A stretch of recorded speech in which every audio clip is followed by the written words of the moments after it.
We live? We are on Periscope at least. Periscope and Twitch. All right. Well, hopefully YouTube will come around it eventually.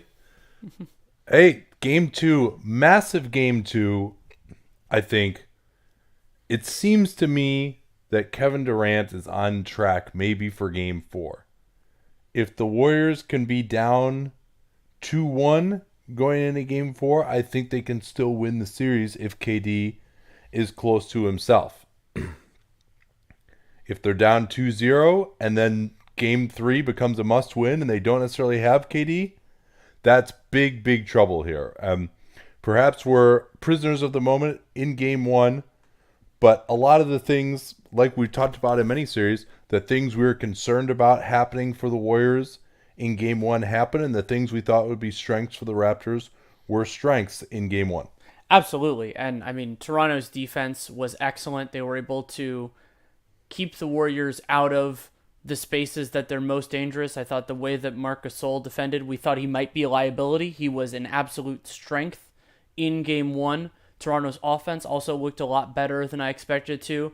And now we get to see the first batch of adjustments. One that we already know is that Steve Kerr has changed his starting lineup. DeMarcus Cousins is going to replace Jordan Bell in the starting lineup. And while Cousins, it's not like he's going to start and now play 40 minutes in the game or anything like that, it is an indication that he should be able to handle a larger workload than he did in game one.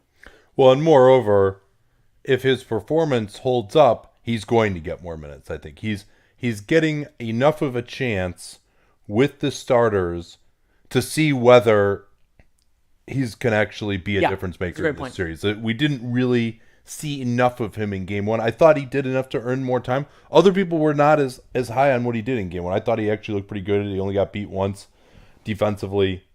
And also the other thing we're going to watch very closely is Andre Iguodala. He was not on the injury report. There's been discussion of a calf and an Achilles. We saw though that it appeared to be his hamstring That's what I saw. that he grabbed at. The Warriors are known for obfuscating injuries at this point in time, and not that the Raptors are any different. We still have no idea what Kawhi Leonard's It's true. big issue is that has been hinted at for 2 weeks now, going back to the Bucks series. So really excited to see what's going to happen here tonight. But I think that the number one things to watch early is how Iguodala is moving. Yeah, and also how each of these teams fares in transition defense. That the Raptors were substantially better in game one, and the Warriors have had their issues historically in those circumstances. So it wouldn't be a huge surprise if that continues moving forward. But a big advantage for them, including the star of game one, one of the stars of game one, Pascal Siakam. He succeeded in a variety of different capacities, offensively and defensively, but one of them was just being that go guy, that engine on the in transition. And Kyle Lowry in particular is so attuned to looking up at around half court and seeing where Siakam is. And you have to account for him. It's very different from accounting for Steph Curry or Klay Thompson transition, but a challenge all the same. Yeah, and Draymond Green has to play better. I we made the point, or at least I did. I think you agreed with me, as I recall, that Golden State is probably going to not give up, 125 offensive rating to the Raptors in this game, and there's been talk of how many shots the Raptors hit late in the shot clock, and they definitely had some kind of killer threes. Fred VanVleet late in the clock off the backboard, McCaw and the last second bailout. Danny Green had one, but I actually think the Warriors' offense, now maybe Cousins can change this, but I think the Warriors' offense is likely to be worse than it was. I thought most of their scoring was kind of unsustainable stuff, and their half-court offense was extremely poor, helped, of course, by great Raptors defense. So I think Golden State almost needs this to be more of a defensive game to win, in my opinion. Yeah, it's a good point.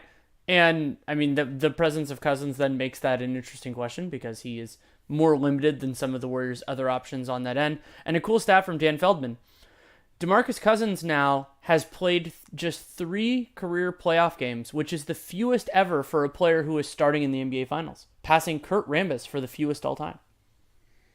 Now, that's due to injuries and many other things, but history is history.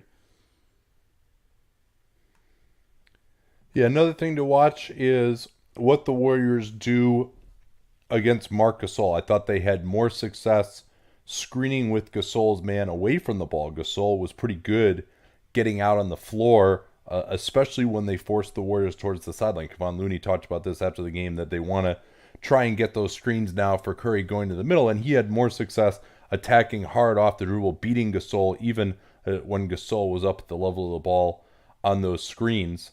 And I think he'll try to be a little bit more attuned to finding the roll man. Cousins maybe more suited to make a play in those situations than Kevon Looney or Jordan Bell. That's a good point. Yay!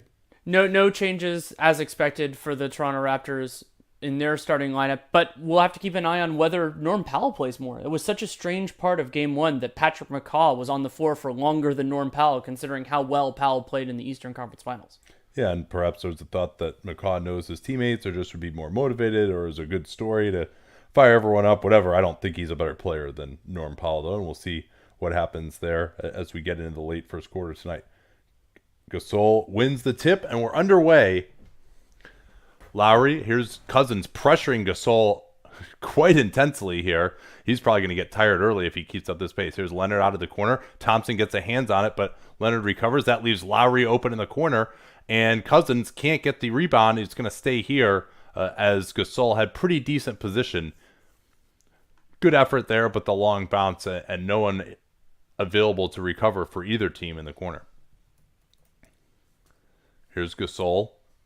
Gets it to Siakam. They want to bring Leonard off the screen. Leonard getting past Cousins. Here's Siakam. Can he hit the above the break three early? No, cannot. He was 2 of 3 on those, which really got him going to hit an above the break early. Here's Klay Thompson getting space on Siakam. Rebound to Green. Curry running off of the screen. Great defense by the Raptors, and it'll stay here. But again, the pressure by the Toronto Raptors against Steph Curry getting their hands on ball. Yeah, and remember that Toronto had some trouble keeping track of him after offensive rebounds in Game 1. That time they were much better at staying on him through the change or the non-change in possession. Yeah, and you saw that Iguodala did not roll off of that play. Here's Iguodala looking to get into the lane, goes to the pull-up. Looked pretty good on that play. Not a good shot, though, for the Warriors. Leonard, as Cousins loading to him in transition. Right back to Gasol. This is the third time now they've gone at Cousins, and now I think Iguodala is going to get a hold on Gasol here. Or maybe it was Cousins reaching in. I couldn't tell exactly. Yeah, here they're showing the play right now where Iguodala kind of tweaked things. Green switching out on Leonard. Now the 4-5 pick and roll. Here's Leonard with the fake and the jumper over Cousins. Relatively well contested, but Leonard's certainly capable of hitting those shots. And they've gone at DeMarcus Cousins 4 times already with Kawhi Leonard. And that's just in the first 2 possessions. They're going to screen away now to bring Green to the ball. Here's Curry. He's got the opening on Leonard. Leonard did not do enough to get through. Lowry cannot box out Cousins that far from the hoop. Here's Thompson into Cousins. Cousins floats it up, missed the shot over Gasol. And again, contested shots in the lane instead of him being open. There's Siakam with the push. That's going to set up an open 3 for Gasol. Not there. So Gasol and Siakam have both gotten open shots that they've missed here early. Cousins going at Gasol, and he's going to draw the foul. They're going to say on the floor. Cousins wanted a shooting foul. Will not get it, says Ed Malloy. And now we have 2 centers that can accentuate contact and try to get some foul calls. And Cousins is pretty adept at that, depending on the matchup and depending on the way the referees are calling the game. Gotta get the camera lined up here. Here's Thompson to his left, avoids the charge. This leaves Iguodala open. Now Thompson, closed down by Lowry. Tough 3 from Thompson goes down. Klay Thompson started there as Siakam, who has done well on Thompson, let him get to his left. Here's Gasol out to Siakam, not looking to take the 3. They'll switch this 3-4 action. Now the screen coming again. This is the 5th time already they've attacked Cousins in a pick and roll or a handoff, and Leonard hits another shot on DeMarcus Cousins. Cousins already having picked up a foul, And now Leonard has scored twice on him in that action. Cousins in the post. Thompson looking to go back door and said Green is open for three up top. They tried to take away the back door, and they did, as Green didn't hit that. And now here's the leak out. Siakam in transition. Stopped by Green. Green tips it away. Curry able to get it back. That's what we didn't see from Draymond Green in game one, that kind of contest on Siakam. Here's Green going right to the rim and just threw it off the backboard. Again, more Toronto defense at the rim. Lowry closed down by Cousins in transition. Lowry creating the space. 2-point range, it's off. Better defense, I think, from Golden State here, as Toronto's been concentrating on going at Cousins. Thompson in the post has the size advantage on Lowry. Pulls up over him and hits. Klay Thompson getting started here with all 5 Golden State points. Again, a few stoppages early on, and these guys looking pretty tired. And he was 2 for 8 in the first quarter of game 1, 2 for 3 so far in game 2. Leonard off the screen on Iguodala. Can't get that, but another good look. Green with the fake pass, and now they're going to call a travel on Draymond Green. I don't know that was a travel. I don't think he lifted up. Let's see. Oh, they're not going to show it here. I don't think he lifted his back foot up there. It looked awkward, but I didn't think he traveled. But that's reminiscent of another turnover they had when they just threw it to Iguodala Curry. threw it to Curry and Curry wasn't looking. Yeah. So a wasted possession early for Golden State. Leonard going at Cousins again. They trap him. Here's Gasol right down the lane. Stopped by Cousins, but he's going to get called for the foul. Looked relatively clean to me, but a second foul call on DeMarcus Cousins here early.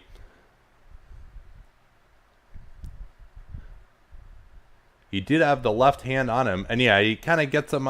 That's clean, but also it's not going to look great, I think. And Cousins there, let Marc Gasol go in and shoot that.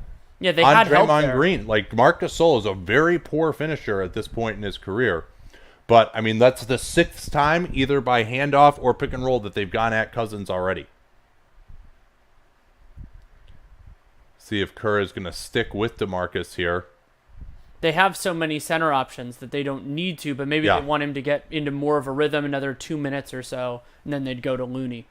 Hilariously, for a Golden State team that traditionally hasn't had the depth at that position, and we've always been clamoring just to get the center off the floor and play Green at center, now they actually have 3 quality center options and very few on the wing. So we will not be seeing Green at center most likely here. Danny Green trying to pressure Curry, who has done little so far. Into the post to DeMarcus. Split cut action coming. They get it to Draymond. He attacks Leonard. Floats it up. Again, Draymond Green going at Kawhi Leonard. 0 for 2 now. That's not an advantage matchup. Now the Warriors, bad transition defense again. Cousins puts his hands behind his back to avoid fouling. Leonard on the drive. And he traveled. He tried to jump stop through and did not land with his feet at the same time. They chopped step. And Cousins, even despite his 2 fouls, went in to try to draw a charge, which would have, but I mean, he'd already traveled. So well, and they've got other options. He needs to keep playing. He can't. Oh yeah, he can't play. He can't play tentatively because they might as well go to somebody else then. Has been more of a defensive game so far here. They get Cousins at the elbow, looks to hand off to Thompson. Now Thompson barely recovers it. Quick release. Oh man, he didn't even come close to bringing the ball down. He caught that at his shoulders and just shot it. And Thompson has all 8 of the Warriors' points. Yeah, and he has gotten going. It was said in a column by Anthony Slater they needed him to be the top 15 player that he obviously thought that he was. There's left-handed pass by Green is way off. Thompson pushing it against Lowry, and Lowry commits the foul as Thompson goes flying into the baseline. Thankfully, missing the cameras. Both guys missed the cameras, which are still too close. And that's the first on Kyle Lowry. Cousins has 2, Gasol has 1, Lowry has 1 so far. Yeah, and Lowry's saying, hey, I never even touched him. From that angle, it was unclear. Ed Malloy, I think, is saying, hey, you veered into his path, and that's where the contact took place. Thompson now with all 9 Golden State points. And he doesn't get to the line too often, but that's the type of circumstance where he's out ahead, and then Lowry, goes into his path. Whether there was much contact, we couldn't really see.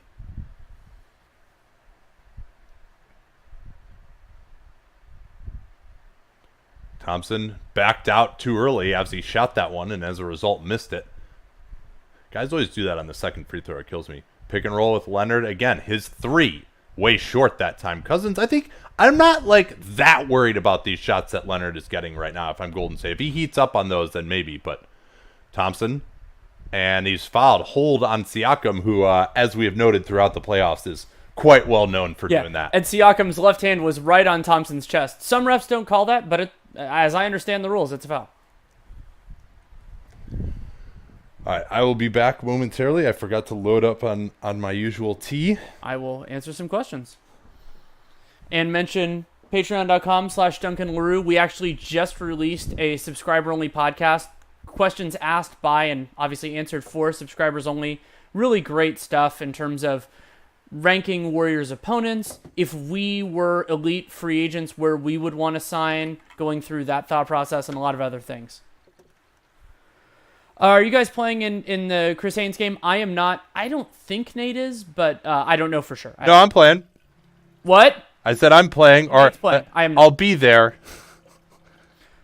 Playing is maybe an overstatement from what I will be doing, but I will be there, and I will run up and down the court a few times. I don't know if you guys can hear Nate. He said he's playing, and he will go up and down the court, but he doesn't know how much playing he will do.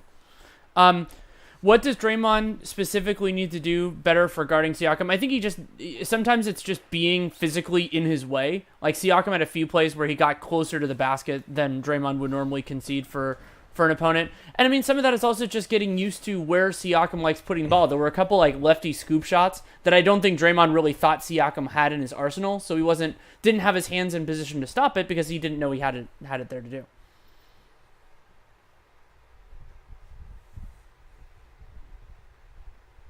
Why is the gap between games 2 and 3 the shortest when that's when they have to travel? No, it's not. It's between 3 and 4 that it's the shortest. Yeah, well, those are that's Wednesday to Friday. 2 and 3 is 2 days off.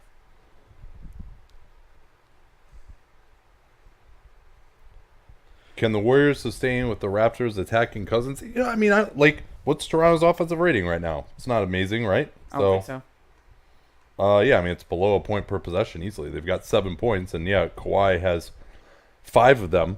And they've missed a few clean looks, to be sure. But. Yeah, I mean, Kawhi has 3 threes, all 3-point attempts, I should say, all on the ball. But, it's not like Cousins isn't just laying back Enes Kanter style in the paint. Like, he's up enough to make Kawhi think about it. So, like I said, I think you can stick with this. And if Kawhi really just starts killing you, and the other thing that they've managed to do is keep the Raptors out of transition. The one transition play that Toronto had, Draymond Green stopped Siakam. And that's a perfect example of what Green needs to do better in this game. And I think particularly in that third quarter when Siakam really started going off, the foul trouble for Green was a major issue in terms of his aggressiveness one-on-one. How much credit to Nurse for the Raptors season and postseason is fair? I mean, I think he's done a good job. He definitely deserves credit for the management of Kawhi Leonard. I mean, that goes to Alex McKechnie and a lot of other people as well. And I think they've done a good job of adjusting over the course of different series. So I think he's done well. Not perfect, to be sure. There's some player usage things and a few tactical things, but I think he's done well. Yeah, it doesn't seem like our tool is working, unfortunately, for the advanced stats. So. Yeah, I'm trying it periodically, and it hasn't been kicking in. So we'll keep an eye on it. We'll do a better job of keeping you guys informed on those. I miss it.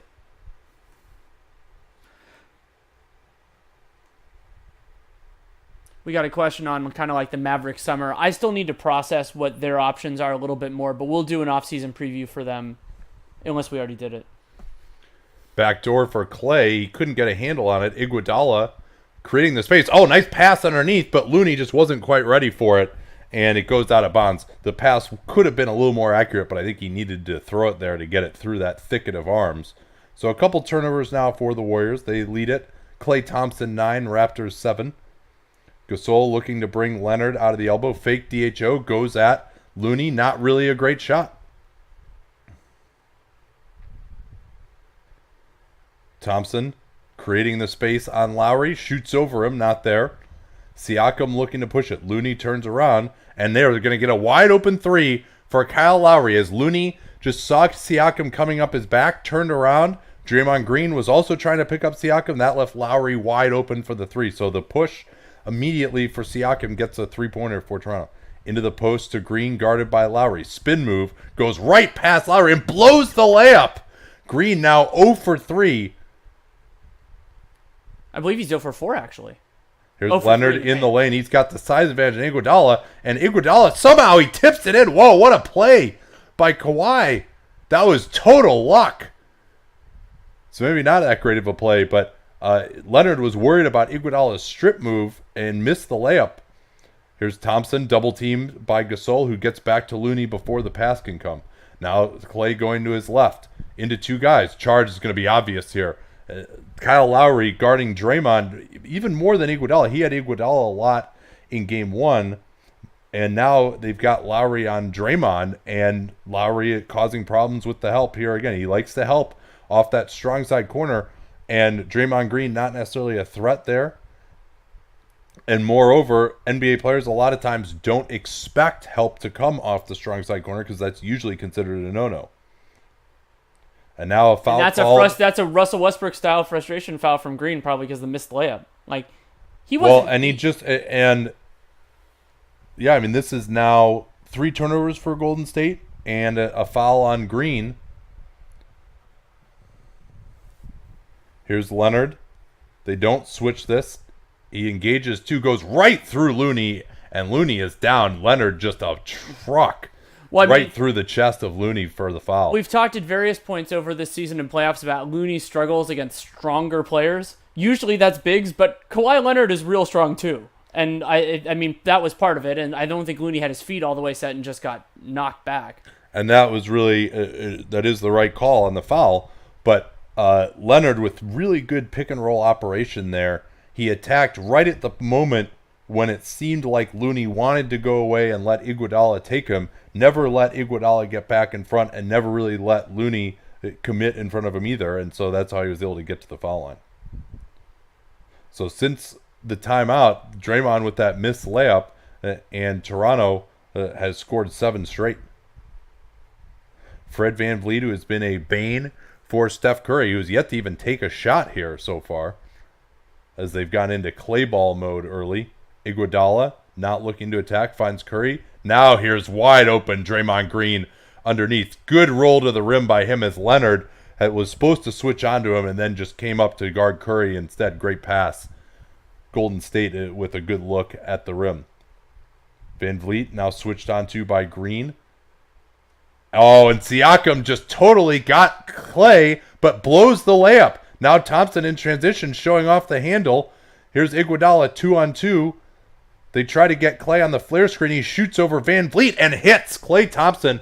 And again, the Raptors switch that about as good as you can. But Klay Thompson has such a high release, you got to basically be inside his belly button to keep him from getting it up. And now Lowry right back and scores on Thompson. A bad foul by Klay Thompson across the arms of Lowry. If you're going to foul him there, at least do enough so he can't get the shot off. Yeah, and Thompson was trying to maintain contact to kind of keep a hand on him as he was recovering after the screen. But doing that, since it slid onto Lowry's arm, that creates a shooting foul. Now a second foul on Klay Thompson. Got the charge. So Lowry has drawn both of the fouls on Klay. And Klay absolutely goaltended on that Siakam dunk. We didn't see that live. I don't know that Siakam missed the dunk because of the goaltend, but it's still a goaltend. Technically, if you hit the net in that situation, it should be a goal. And I think he hit net and rim as the shot was right around there.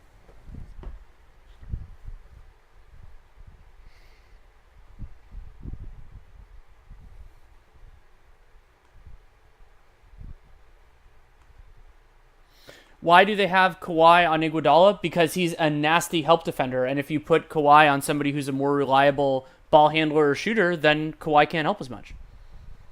It's a trade-off. It's something you and I talked about. I'm trying to remember when that was. That was actually Rob Mahoney and I talked about that on Real GM Radio, about the shift from hiding your worst defender on another team's more limited offensive guys to putting your best help defender on, which has been really effective for defensively for a few different years, depending on the team.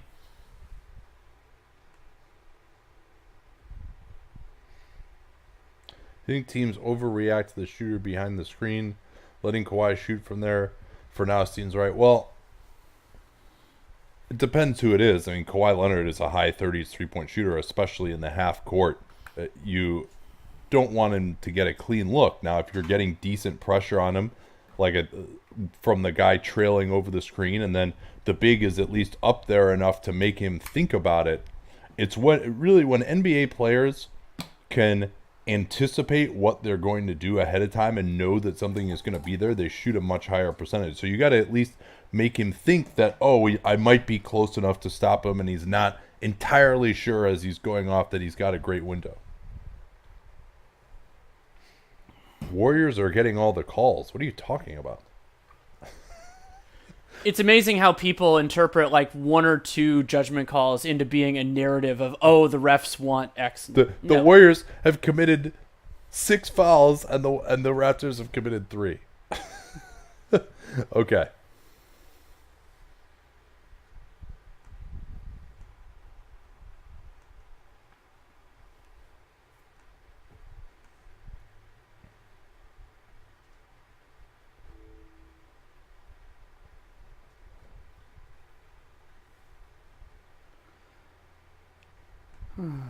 It's also tough to say after 7 minutes of action that one team is getting all the calls or not. I mean, it's just not. It's not responsible. Even if there was a tendency that way, it's too early to make any sort of thing there.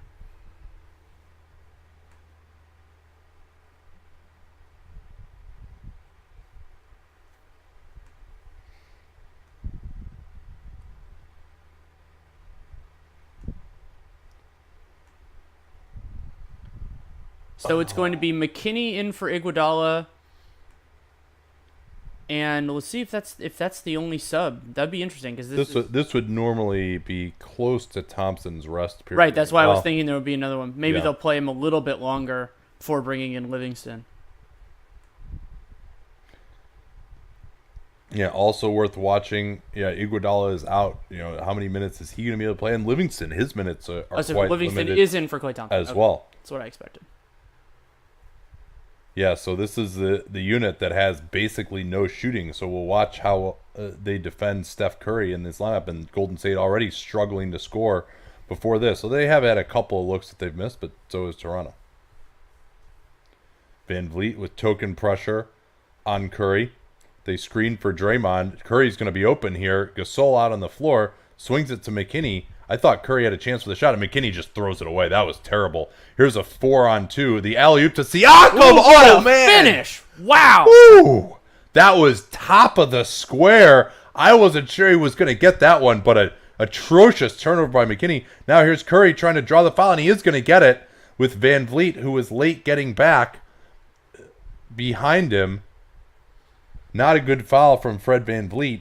But if the previous play, I thought Draymond Green is wide open to set the screen on Curry. And you see how high they had to throw that alley-oop to Siakam to get it over Green's hands. He knew it was coming. Wow, man, look at that flexibility in the shoulders to get up and grab that. That's really impressive. And to control it with one hand and bring it down, and that was really impressive. So we're not seeing Jerebko with this group yet. They may need him to get a little more shooting as Curry now misses a free throw. He and Thompson have both missed from the foul line now. But going back to what I was saying, I thought Draymond got a good chance to set the screen for Steph, and Gasol was behind the play. I thought Steph could have just pulled that, but wasn't really looking to do it at that time for whatever reason. And then he swung it to McKinney, and he turned it over. They try to bring Lowry off a screen on the weak side, but the timing is off. Now a pitch action. Gasol, a legal screen on Curry, goes uncalled. Van Vliet, not a threat really to finish, and then he throws it right into Kyle Lowry's feet. And considering the Warriors are using McKinney as the base defender on Kawhi, they don't need to get pretty here. Just go ISO. Here's Draymond going right past Lowry, and that was good scouting report from Draymond. Knowing that Lowry would try to take the charge, he was able to just slow down and step around him easily. Not good enough there from the Raptors. They were taken unawares by Green. Lowry under the rim. Tries to create space. Green with the block. Excellent defense by Draymond Green. Draymond looking more active tonight. Yeah, I mean, and I guess it was Lowry guarding Green, but you got to meet him higher than that. Yeah, and that also didn't give Gasol really a chance to get back and help. Double team comes on Leonard. Livingston coming at him. Leonard tries to get out of it. No foul is called. He pulls up over McKinney. Good look, but couldn't get it. Green looking to push it. Watch Curry here setting the screen. Backdoor, Livingston dunks it. Ibaka could not get back. And there again is Steph Curry, the gravity of him. We saw Livingston get a dunk in this situation with Van Vliet not wanting to leave Curry in game one. Same thing again. They get the dunk in transition. So Golden State's transition game letting them get back to tie it here. And all of Livingston's made field goals in this series so far, yes, 3 of them, have been either in transition or kind of a broken play. And that one, running the floor, taking advantage of the extra attention. I don't know if we mentioned that Serge Ibaka is now in for Marc Gasol, but he is.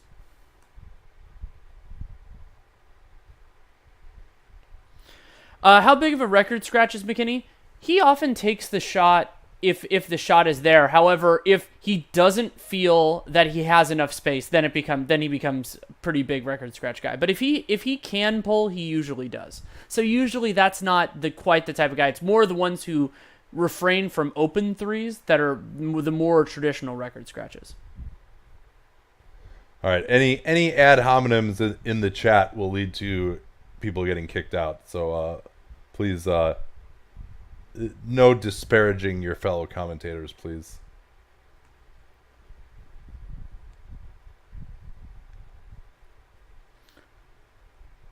Who would you guard Kawhi with in this lineup?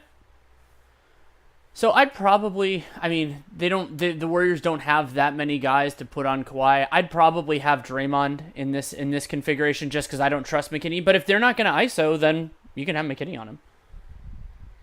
Yeah, that's going to be really interesting to watch. How much more are they going to go to Leonard now with McKinney on him?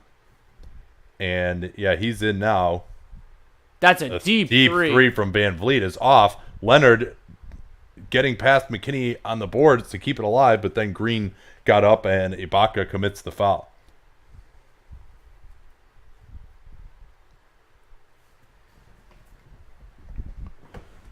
So both teams have 2 offensive rebounds so far, and the possession game is actually pretty close. Equal in offensive rebounds, 3 turnovers for the Raptors, 4 for the Warriors. Yeah, the over the backbreaker committed by Ibaka, so Green gets to the foul line. Oh, good. We got the advanced stats working now, finally. Oh, yeah. Yeah, neither team scoring a ton as Green with 2 free throws. He's now yet to miss a free throw in this series, 8 for 8. Huge run from Golden State with this pretty limited unit on the floor. You'd think the Raptors have more talent out there right now than Golden State. Leonard putting McKinney in the mix, attacks Looney, creates a space. Good help from Green. Now Green trying to deny Leonard on the near side. Ibaka sets the screen for Lowry. Here's Ibaka into the lane. Lays it up. Not there. Looney with a good stop. Green goes down, and they're going to call another foul. Another over the backbreaker. They get Lowry here. Yeah, he reached around trying right the ball. arm. And Draymond probably would have fallen down even without that contact from Lowry. But once, I'm sure the referee could see the arm from their position, and then at that point, it's pretty easy to call the foul. Yeah, so the Raptors, again, I thought they kept Golden State in the game longer than they really needed to in game one with some bad fouls, and that's helping the Warriors once again in this first quarter.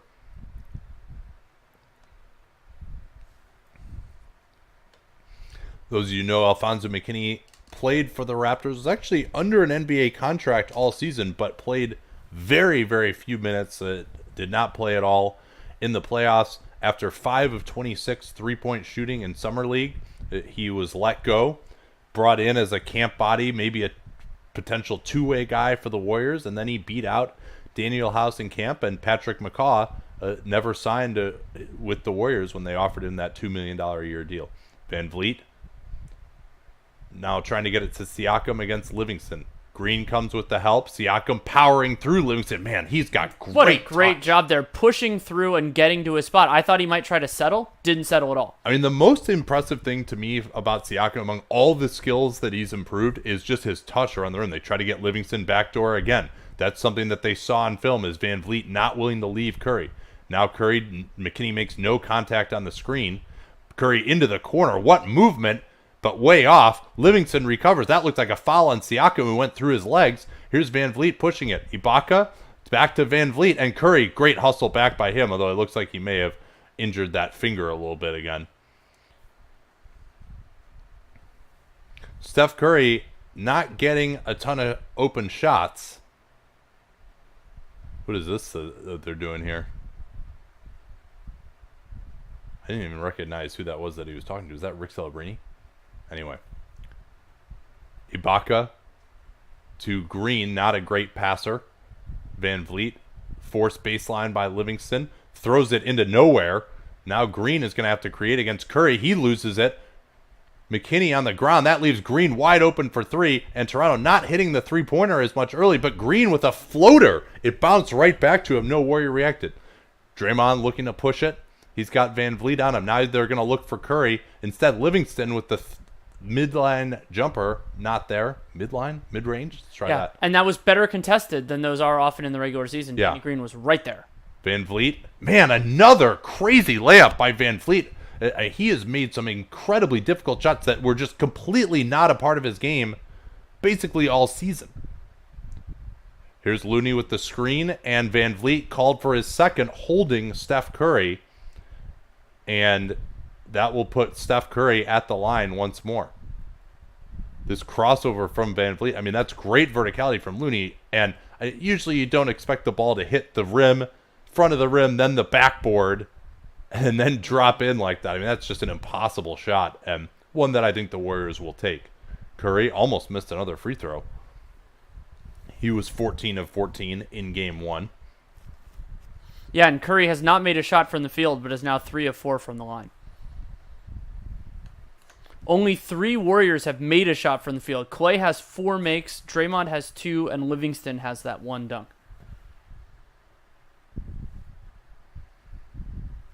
Raptors will probably run the time down here looking for the 2-for-1. They should go right about now.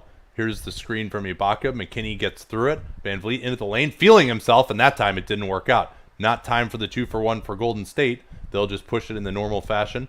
Green looking to hand off to Curry. Great denial by Danny Green. And now Draymond goes through the arm of Siakam, and more fouls by the Raptors again. And this has just been disastrous defense. I mean, has Golden State even scored a bucket in the half court since Klay went out? They're just getting all of the these Livingston fouls. Dunk, I think that's it. Yeah, and that's a second now on Siakam as well. Well, that Livingston dunk was transition. Oh, you're right. Yeah. And I think that's their only basket period since Klay went out. So.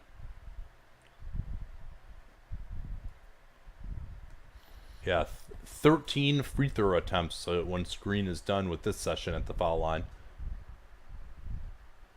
Finally misses one. And with a 2-second differential, Toronto will look to take the last shot. Though they should shoot earlier than teams usually do in this circumstance. Give yourself a chance at an offensive rebound and putback. McKinney trying to bother Van Vliet. Screen comes from Siakam. They'll just switch this. They want to have Siakam go one-on-one at McKinney. Ooh, McKinney almost fouled him. Here's Siakam. Looked to be tripped from behind. The tip by Ibaka, and the tip again goes down. And Curry is not going to be able to get this. Oh, actually, I think he did. The clock started late. Oh, man. Yeah, there's no way that was 1.6 seconds. I think the clock operator might have been shielded. And Curry almost made that. So it's 27-26 in favor of the Toronto Raptors at the end of the first quarter. Leading scorer, Klay Thompson with 11. Then Draymond and Kawhi Leonard both have 9.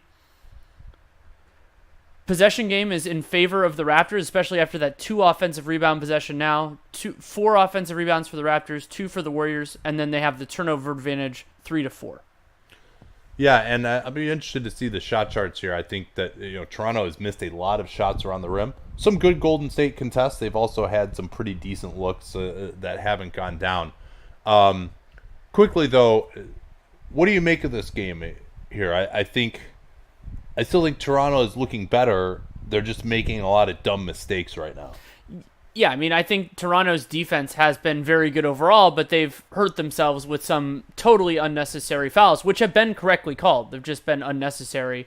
And their offense is generally getting pretty good looks. I think the Warriors' defense has been better than it was in game one, but not, dramatically so. Just they are definitely better, though. So it'll be interesting to see how much of that holds. We did see Norm Powell and did not see Patrick McCaw in the first quarter. Obviously, that can change in the second quarter.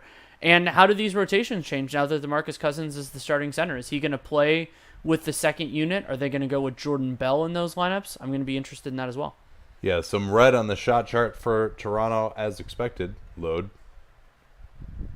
4 of 10 at the rim. And then the three-pointer has not gone down for them. Only 2 out of 9, and only one of those corner threes. Still 10 shots at the rim. I mean, that's a ton. Some of it was a lot of them putbacks are, and things like that. Yeah, those can kind of tend to multiply over the course of a possession. Yeah, but by point of comparison, the Warriors have 4 shots in the restricted area. They're 3 of 4, and then 0 for 4 from floater range. So equal number restricted area and floater range. 2 of 5 from mid range, and then the Warriors are. They're 2 of 6 from 3, but 2 of 5 on non-heaves because Curry had that one at the end of the half. Yeah, and that was Steph Curry's only shot. Oh, no, I'm sorry. He had the one in the corner, too, which was a really, really difficult look. Let's hit some questions here. Yeah.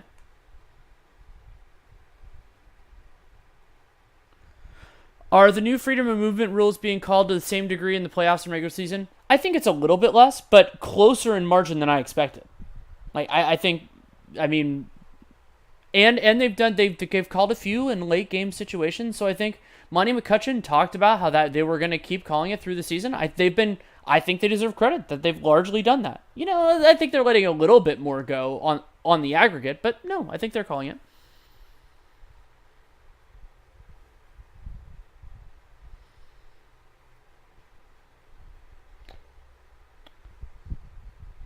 Would you rather have LeBron on this Raptors team than Kawhi if you were just thinking about winning the finals?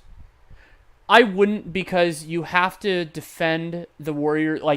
His defense makes a really big difference against Golden State. LeBron is a wonderful, wonderful offensive player, but and it's also true that maybe he would, if we're talking just about the finals, he would be engaged the margin Titans. I'd rather have Kawhi. All right, we're back here. Yeah, it certainly is tough to play much better than Kawhi Leonard has played in these playoffs. So no McCaw, apparently. It's Norm Powell guarding Livingston. Jonas Jerebko is in. Thompson has returned. And then Cousins just throws it away. Now Cousins fighting for the ball on the floor. And he actually did force a turnover back as Green was maneuvering on the floor and must have hit the end line. Yeah, and since Green gained possession there, the Warriors get a fresh 24 instead of holding the shot. But that's one of those plays, just that handoff that's a little off that you really lose in terms of your rhythm from the long layoff as Cousins has had. Yeah. They get it in to Jerebko at range. Here's Thompson off a Cousins screen. They have not tried to post up DeMarcus at all yet. Here's a tough fader by Thompson, and he did not lose the touch on the bench. This is the kind of game they're going to need from Klay Thompson on the road. Remember what he did with the 27 points in Game 6 on the road at Houston, another game where it seemed like they might be a little overmatched. They call out the screen. Oh, man, Ibaka just missed Siakam wide open for a dunk. Now Siakam trying to post up on Thompson. Thompson, strong. Doesn't matter. Great move by Siakam. He covers so much ground with that step off the spin move. And Klay probably should have got called for a foul there, too. He had 2 hands on him. Quinn Cook to Thompson. Going to his left. Swing it to Jerebko. No advantage there. They're late clock now, and the ball's not in the right hands. And Livingston's stepped out of bounds, it looked like, on the sideline. And he's going to have trouble finding a rhythm in this series because the Raptors just play so many long, intelligent defenders. They're helping off of him, which is hurting the defense, and then his mid-ranger is contested. Oh, I don't know. No idea what the hell they called it. Maybe it was a foul. A bump or something? Here's a drive by Thompson. Goes to another impossible fadeaway. This time, Van Vliet, who has been awesome boxing out in these playoffs, boxed out Jerebko. Here's the push by Siakam. And again, they're going to get a wide open 3 in transition by Pascal Siakam pushing the ball.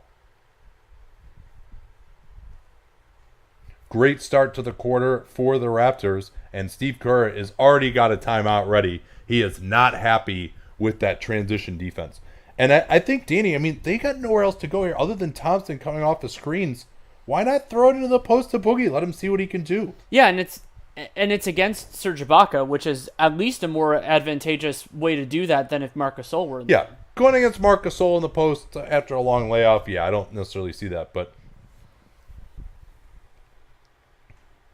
at least throw it down to him, run some split cuts, and then if that's not there, he can try to go to work a little bit.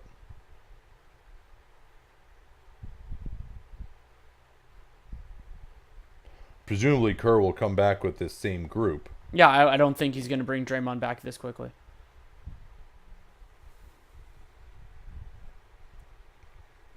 Oh, looks like there's a spammer. Yay! Means we made it. I will take care of that if you would like to ask a question. Why don't you show the game? Are you going to pay us the billions of dollars necessary for us to get the proper rights from the NBA? Because if not, then we can't. Who would you play more between Livingston and McKinney?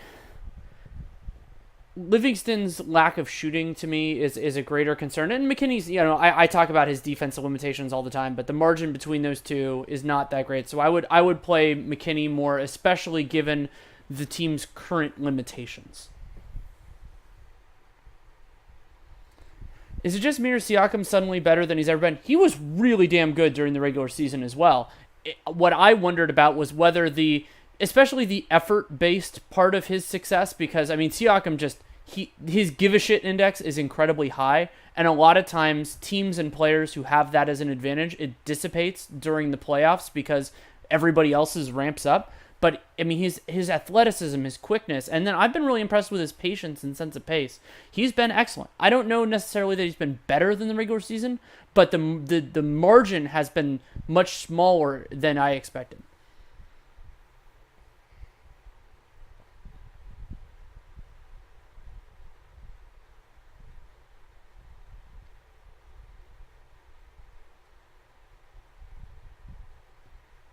Oh, another one. Yay.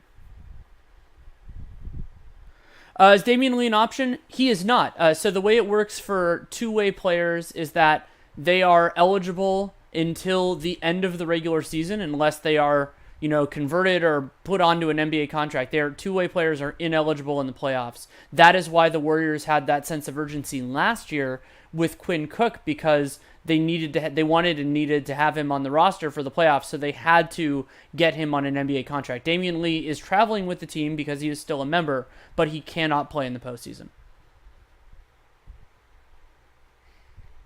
Yeah, a couple of people asked for comparisons of Siakam, and I said in a lot of ways he kind of is like a much more limited Giannis, but his shooting is coming around a little bit more.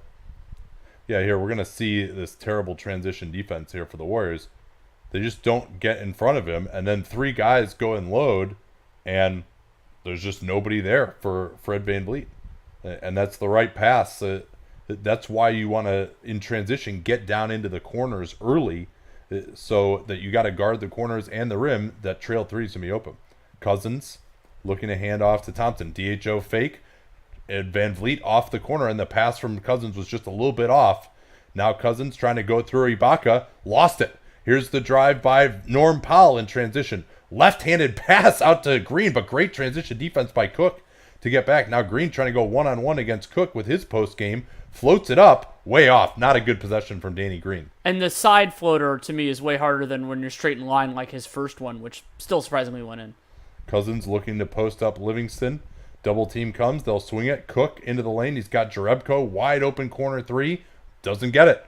Cousins fighting for the board, but can't get it either. Now Danny Green going at Cousins. Swings it to Powell. Now VanVleet is wide open up top again. And couldn't get it that time. But Toronto getting great looks against this Warriors second group. Livingston steps in from 2-point range. Another miss on the open jump shot for Golden State. Siakam looking to push it. That's going to leave Danny Green. Another wide open transition three. And Cousins foul with on the flop. Ibaka. Ibaka picks Oh, it up. he pushed him too, but it was a flop too. Yeah. It was both. No, Serge Ibaka can't push over DeMarcus Cousins like that. No. And so it's been a very low-scoring first 3 minutes, 5-2 in favor of the Raptors, and it looks like Kawhi's going to come in now.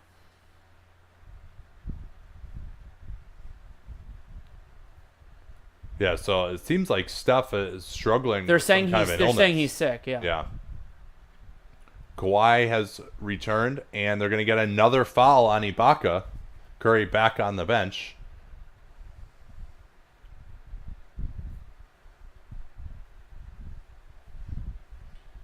They are going a little bit more to the DeMarcus ISO ball here now, and a third foul on Ibaka. That'll bring back Marc Gasol, which is probably actually bad news for Golden State in this particular matchup. But that is, I believe, the third team foul for the Raptors in the first 3 minutes of the second quarter. Yeah, so Curry, the struggles without Curry, and then he's not going to be able to play as many minutes, perhaps with this sickness. Another pass to Cook is way behind him, and that's why he missed that shot so badly. Cook has had some chances, but the passes haven't been right. Now Kawhi going right at Jerebko, cuts him off nicely. They double team, swing it to Gasol. Now Powell, Van Vliet, closed down by Thompson into the lane, molested by Cook, but he's fouled and scores it. Yeah, and Cook went into Van Vliet's body a little bit too much, and so that looked like the right call to me. Fred Van Vliet, I don't know where this finishing process has come from, although certainly against Quinn Cook, and I mean that's another one that's just kind of lucky. Like Cook fouled him enough to just knock the ball out of his hands as he was trying to go up.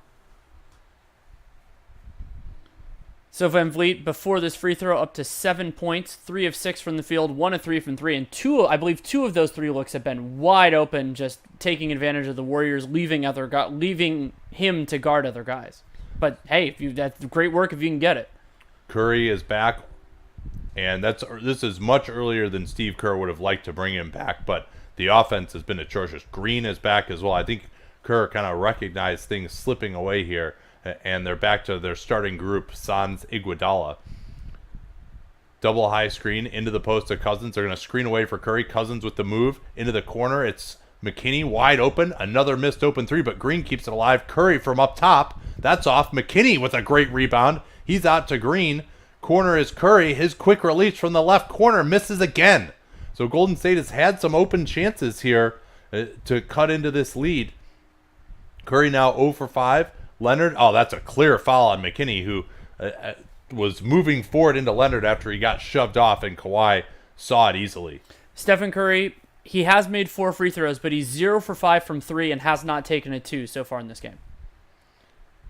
Yeah, Leonard getting to the foul line, and this has the feel, Danny, of maybe getting out of hand. Absolutely. I mean, the Raptors have played better, and they took advantage of the Warriors having no offensive identity, especially when they weren't posting up DeMarcus Cousins. In the beginning of the second quarter, the Warriors only have 2 points in the first 4 minutes of the second quarter. Well, and what are you going to do on Kawhi? Iguodala can't play that many minutes. McKinney can't guard him. Klay Thompson is on 2 fouls. They don't want to go there. Yeah, I mean, they could try Draymond, but then you lose all of the other things that Draymond does. No, and Draymond's not that great at getting over a screen in pick and roll necessarily either. They don't want him doing that every possession. Right. Now the screen roll, Green down the lane. McKinney is open. Can they finally make one? Nope. Not even close. Leonard closed him down nicely, and that was good pick and roll action by the Warriors. Now Lowry going at Cousins, who does well not to foul. Kyle into the lane, tries to score over him. Good defense by DeMarcus. Now they've got a 5-on-4. Thompson ahead of the field, and he's stopped easily by Gasol. What defense by Marc Gasol, sprinting back with those great hands to take away any kind of a layup attempt from Thompson. And Gasol didn't swing his hand down trying to get that block. He's just like, hey, I'm in position, and got in the way. It was beautiful.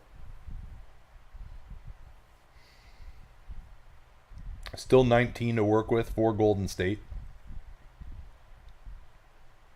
Cousins chest heaving a bit there. They get it into Draymond. Back to Cousins. He hooks up over Gasol. Can't get it. But Gasol is going to get called for the foul. And I think this is the right call. Yes. Yeah, he dropped his left arm. Yeah, he did not have the arm straight up. And I think there was some contact on Cousins' forearm.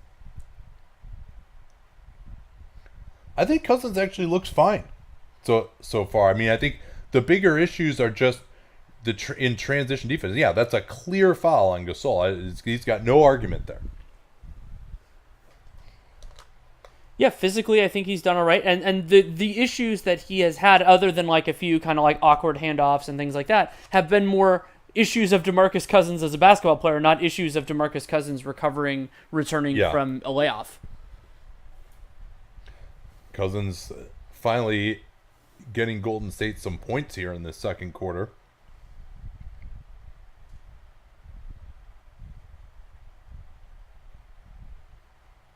Leonard screening for Powell. They switch this. Iguodala has returned. Now Van Vliet engaging Iguodala. Screen coming to go at Cousins. Nice left-handed pass under to Gasol. What a look from Van Vliet as Iguodala tried to draw the foul. Did not get through the screen. He wanted to get the illegal screen on Gasol, who's been getting away with quite a few of those in the series. Now Cousins, as they step up underneath him, and the blocking foul is called on Lowry. I like that call. As Cousins gathered, Lowry still moving forward, so more free throws for Cousins. He got away with a ridiculous spin move. I don't know how he avoided getting stripped there. And the way that is supposed to be interpreted, as you mentioned, is whether he's moving on the gather, not on the contact itself, and he was still moving on the gather.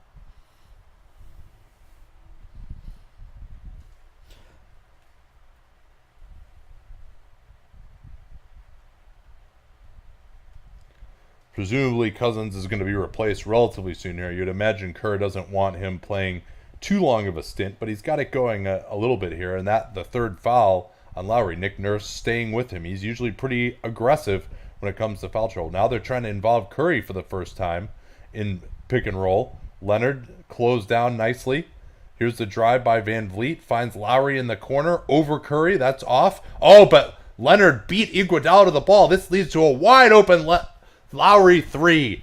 And that pushes the lead to 10. Great effort by Kawhi Leonard. He doesn't get a ton of offensive rebounds, but they're almost always huge plays. Thompson with Lowry on him into the post. Cousins feeling it for three. Yes! DeMarcus Cousins starting to make himself felt on the offensive end. He's got to be pretty exhausted here after this stint, but Cousins has played well offensively. Here's Lowry, and that time he's shoved by Cousins. Pretty obvious foul there as the mobility wasn't quite there. And another interesting note here, they've got Curry guarding Lowry. That, I think, Lowry a better screener in pick and roll. He's used to doing that from the DeRozan days. So they put Curry in pick and roll guarding the screener, and then Lowry in the pick and roll with Gasol. The Curry-Cousins pick-and-roll defense combo may not be that great. Yeah, and now Cousins is coming out. I believe Cousins has 7 of the Warriors' 9 points in this second quarter. So they go back to Jerebko now. It is Green at center, if you want to call it that, or Jerebko. Leonard triple-teamed on the baseline, and he stepped out. It looked like he might have gotten I think he got pushed there. We'll see.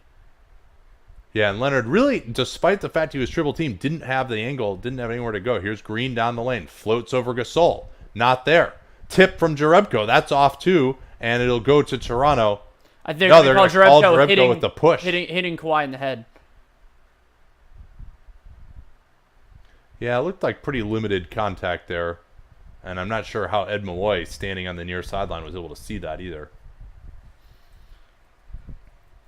Curry still yet to make a field goal. He made the right pass there to Draymond. But with Gasol just standing under the rim and not a ton of spacing for the Warriors, wasn't able to get much. Van Vliet now to Gasol at the elbow. Nice split cut by Powell. That's beautiful, beautiful basketball between Van Vliet and Powell, using the Warriors' own medicine against them. Curry into the corner. Jerebko pick and pop for three. Can't get that one. I mean, that's a very difficult action to guard. Curry with the great pass. Jerebko just couldn't hit the shot. Now it's Siakam guarded by Thompson. Double team coming from Jerebko. Right underneath to Leonard. Fouled by Curry, and he puts in the layup. Toronto's offense really starting to hum now. A lot of it, I think, they're going with Jerebko just because there's kind of nobody else and they need someone who can make a shot. But you see how much the defense really degrades with him out there. I think they got to go back to Looney here. Well, and we've talked about this before, that the Warriors centers are better than their extra perimeter players right now, and so Looney, Jordan Bell, both those guys are better than Jonas Jerebko. Well, and if you're going to come over like that as Jerebko, you got to get more pressure, high hands. You can't just let him throw that pass right over the top of your head without having your hands up as you come over. Let's take some questions.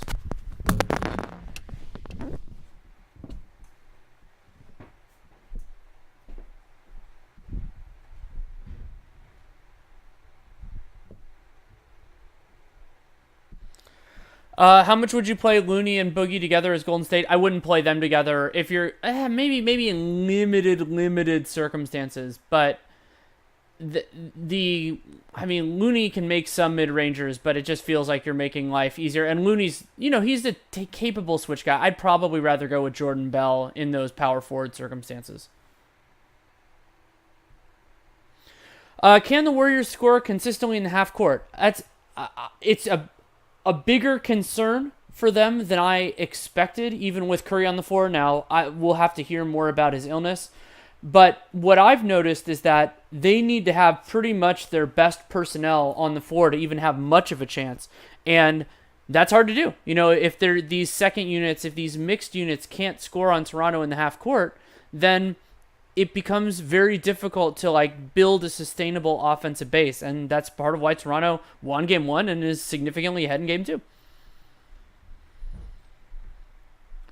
What do you think of the possibility of a mid-season tournament? I am not particularly a fan of it for a few reasons. One of them being kind of the players' financial incentive idea that they're adding meaningful risk of injury, and generally speaking, they're going to think of their job as winning the regular season, winning in the playoffs, and I would be more interested theoretically in something more like the FA Cup, where you play a couple extra games throughout the season, and then that way teams that are eliminated just don't have to play as they just have normal schedules. And so if they do those games once every couple of weeks or something, that would be okay.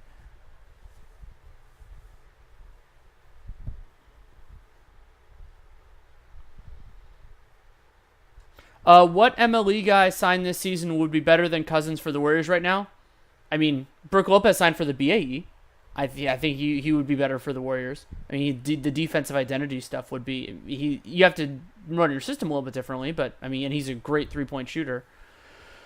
There weren't that many mid-level wings. Can you think of any mid-level wings that were around? Because Ariza got a lot more. What is this you're talking about? Last year? Theoretical guys the Warriors could have gotten for the mid-level. There was talk that Tyreke Evans was someone that they might have targeted. But yeah, I mean, I don't think there was anyone. Well, they could have got James Ennis. He only signed. Oh, they could have gotten him for the minimum, yeah. Yeah. What about a play-in tournament? I personally hate a play-in tournament because that's what you do the whole regular season for, and then you run into the problem of handling delays and how do you deal with so then you're going to take a week or a few days to have that happen, and all these teams are just sitting there. There isn't a perfect way to do it.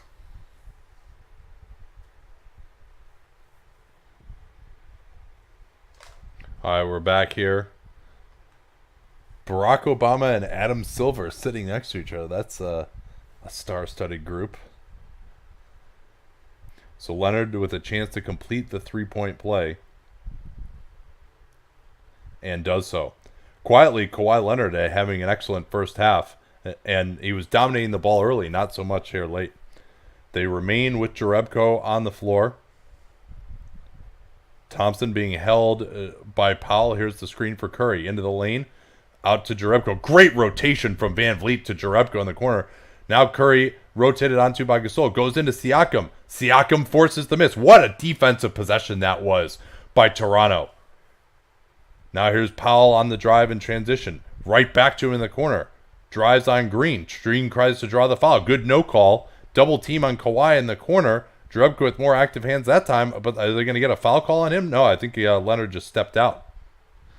Yeah, that left foot of Leonard, I think, hit the and sideline. and just an amazing job by the Raptors of being aggressive but still recovering, not conceding an open shot, and also a reminder of how much help they have at the rim. Pascal Siakam significantly harder to finish over than anybody on the Blazers last round. Iguodala looking for Curry under the rim. Curry shoves off Van Vliet. Iguodala on the drive under to Jerebko. Jerebko's layup is good. Iguodala, recognizing that they were so focused on Curry, picked the exact moment to drive. Here's Powell trying to curl into the lane. Now they swing it. Good denial by Iguodala on Leonard. Siakam trying to go one-on-one at Green. Goes to the 1 foot jumper, and that's a tough off. Shot. Yeah, that's one that he's might want to be a little less aggressive with. Curry double teamed, gets it to Green. Backdoor Curry. That's Iguodala. Not even thinking about taking the three. He wanted Curry in the corner instead, and Steph Curry finally gets the lid off the basket to bring Golden State within 7. Iguodala passing up the three, trusted that Curry would come open, and he did. Now they double team Leonard out on the floor. Jerebko trying to get back into help position. Good pass from Leonard under to Siakam. That leaves Powell wide open. Good look from Pascal Siakam, and the pick and roll defense. Who's that down? Is that Iguodala? It's Iguodala, I believe. I didn't see what happened to him, and they're saying, "Hey, get some help for him." My guess is he got hit on a screen, but I didn't see it. Nick Nurse taking a look at him. Yeah, another Gasol screen on Iguodala, and no one called that out at all. And that's a totally legal screen by Gasol. Gasol, just such a sneaky screener. And that one, Iguodala was trying to just stick with Leonard, had no idea that Gasol was there. I mean, it was just that re-screen. Gasol, just a great job there. That's a totally legal play, and he just took out Iguodala.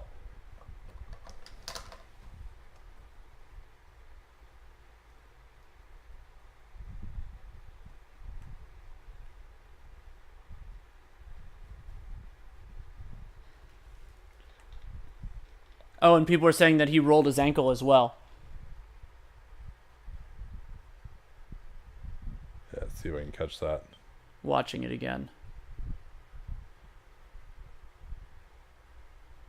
Yeah, Iguodala walking wounded here. I didn't see anything happen with the ankle. I didn't either.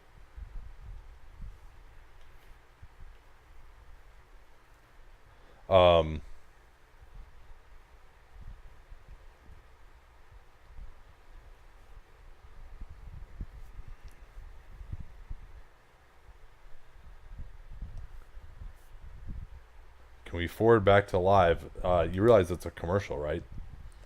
Here's Thompson with the pull-up on Powell, and Klay Thompson, his heroics have been the only thing working for Golden State besides that brief Cousins flurry. Yeah, he's up to 15 on 6 and 9 from the field. Van Vliet looking to post up Kawhi against Thompson. Double team coming from Curry. Nice cut from Siakam, but Leonard missed him. Now Van Vliet on the drive against Green. Carves out space. Leonard goes up, and they're going to get a foul call on Looney here from behind. Warriors not happy with the call. He had a hand on Kawhi's back. That's what I saw. Which is exactly how Tony Brothers saw that on the baseline. Is curious. Let's see here. Oh yeah, he hit him in the head. That's what Tony Brothers was able to see. So more free throws coming for Kawhi Leonard. Leonard already on 14 points, and it's a very efficient night for him. Now 15 points, and he's only had to take 8 field goals to get there. And he does have 3 of the Raptors' 6 turnovers, but considering the attention that he's generating, I think you can live with that, especially when he's being efficient as a scorer.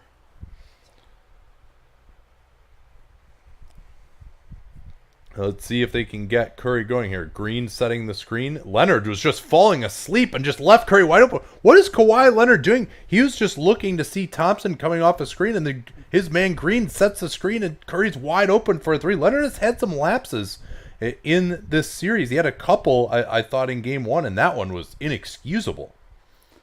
Good pressure from Cook. Here's a drive by Van Vliet. Gasol on the floater, not even close. He was bothered by Looney. They throw it ahead, and Kawhi Leonard will not be having that. Now Leonard looking to attack Green. Leaves it for Gasol. Gasol with the easy layup. And that was a terrible pass by Draymond Green that set up that easy 2 for the Raptors. He didn't have it and just forced it. So Steve Kerr going to bench roulette again with Quinn Cook rather than... And there's a steal by Van Vliet. Just takes it from Curry, going in and scores it on Looney. I don't think a foul was called there. I think it's clearing out the action. But Toronto just dominating this game right now. And when, especially like, the only way Golden State is scoring right now is on Toronto mistakes, it seems like. And they're going to get an offensive foul on Looney as Norm Powell went around the screen from him. Yeah, Looney definitely chucked fouled his him. butt out, yeah. Now, Warriors would love to get that call on Gasol at the other end as Van Vliet, more great defense. Were you as convinced that I was that he was going to pass that ball to Kawhi? I mean, but he didn't really... The passing angle wasn't really there because it would have been a kind of tough one, and he tried the quick layup and probably thought Kawhi would have cleaned it up. So with Iguodala on the bench, they've gone to Quinn Cook. They've totally miscommunicated on that screen. That leaves a wide open Powell 3, and he just missed it. Draymond Green looking to push it, trying to find Thompson, who shoves off on Leonard. Tough double pumper. Man, what a shot from Thompson. He has been fantastic on the offensive end. 18 points, has not missed a three-pointer. Yeah. Into the post, it's Leonard. Double team going to come here as they go to the ISO. From the backside, it's Green coming over. Good defense, no advantage gained on that post-up action. Now they go pick and roll. Van Vliet looking to step back on Looney. Crosses up into the lane. Curry with the help. Van Vliet floats and scores again. Van Vliet up to, I believe that's 14 points on 6 of 9 from the field. Here's Curry blowing by Powell. Fakes it and scores. But again, you see the franticness with Curry has to make these fakes. That's a tough floater over Siakam. Great play by him. And he's up to 12 points all of a sudden here. Golden State hanging around. Leonard going to go here with about 40 on the clock. 2 screens coming for Kawhi. Now Gasol looking to slip it. Kawhi, no real advantage gained. Double team comes from Curry. They tap it ahead. Curry's going to go in and lay it up and gets it to drop. Big defensive stand here for Golden State, and despite all of their travails, it's a 6-point game. Yeah, and this is basically a single shot possession for the Raptors. It's a 3-second differential, so you just take the time down, shoot it late. Yeah, this is one where you don't want to go too early because you might give Golden State a chance to come exactly. back. Green trying to pressure Siakam. And Green is going to get called for a really, really dumb foul. I think he had the left arm around the back of Siakam here. Yeah, just a little bit too handsy. And Steve Kerr saying, hey, I know you vowed to stop Pascal Siakam, but we're in the bonus. Yeah, and that's clearly a foul. Yeah, left arm kind of chucking into his body, and then the right arm was reaching. Yeah. So free throws coming for Siakam. Not the end of the world because it at least gets Golden State another possession, but I think it's more of an issue with Draymond and his foul situation.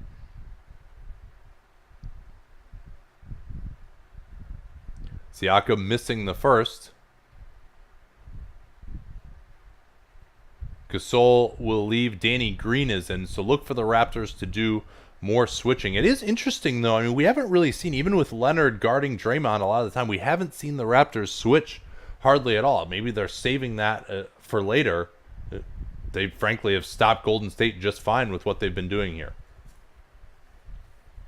So look at maybe the Golden State will run their fist-up play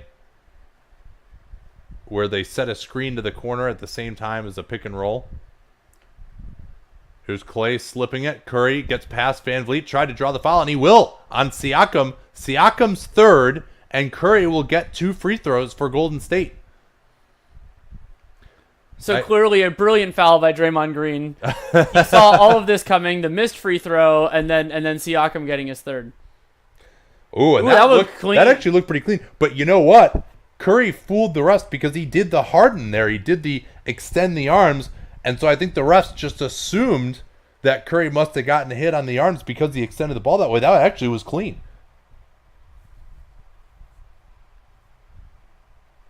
But a good job by Curry attacking as Thompson slipped the screen. Van Vliet was getting ready to get screened. Yeah, I mean, that's clean as a whistle ball right there.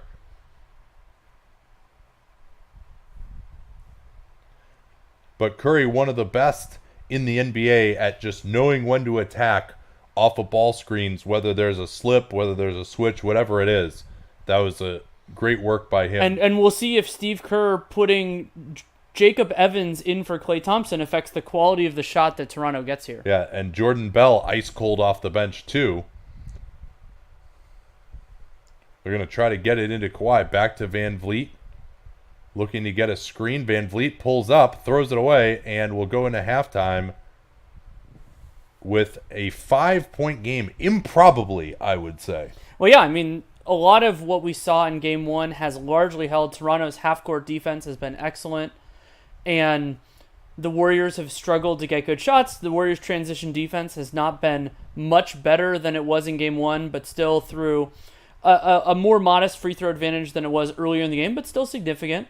They're working from that, and then they've gotten the three-point ball going a little bit better. They were, I think, 2 of 12 or something like that early, but made a series of them late to give them a slight advantage from 3. All right, if you don't mind doing a couple questions, I'm going to grab my tea. I realized I didn't have a cup up here, so I've been dealing without it. I promise my commentary with some caffeine from the tea will be much better in the second half. Okay.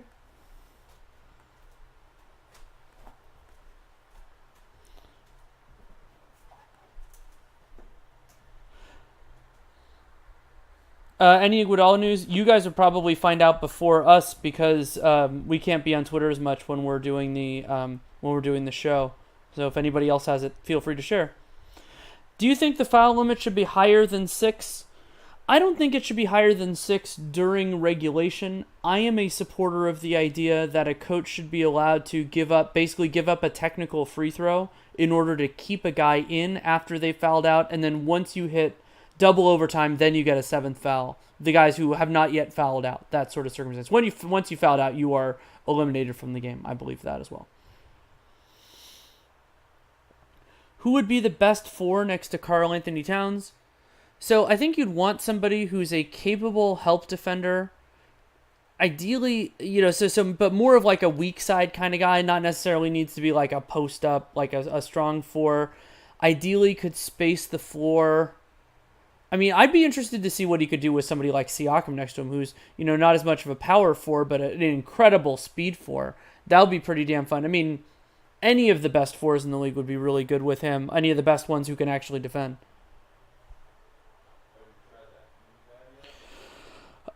If the Pistons decided to tear it down, where would you like to see Blake or Drummond go?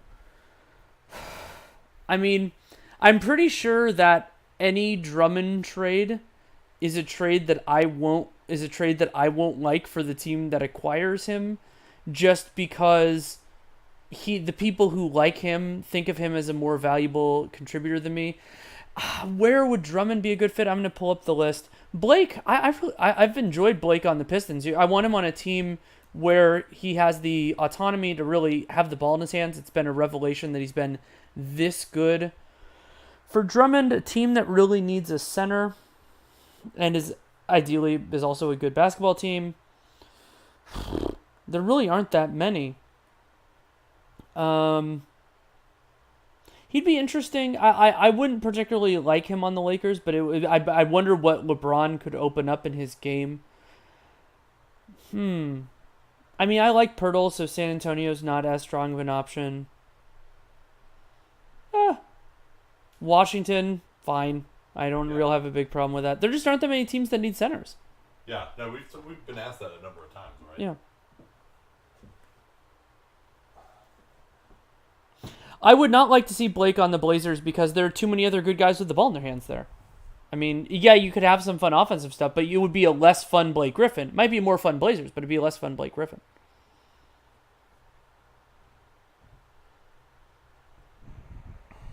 Why don't the Warriors have Klay screen for Steph more like on the last play of the half? The Raptors can't trap it. Yeah, that's something you could see more often. They've done more with Durant as the Durant and Steph screening for each other than Klay and Steph screening for each other.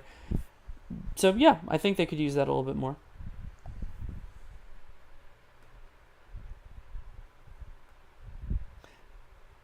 I do get amused when people ask like these insanely big questions, like where would Siakam rank in where would he fit in a re-rank of point power forwards? I would have to. It's a good question, but the amount of things that I would have to think about to get to that answer on the fly just make it very hard to answer. It's a good question, just not a very answerable one. But he would definitely improve because we wondered how much of what he was succeeding at would be replicable or would even just stay, and a lot of it has. All right, you want to talk first half impressions here? Yeah. And we'll bring you up to date first just on some of the stats.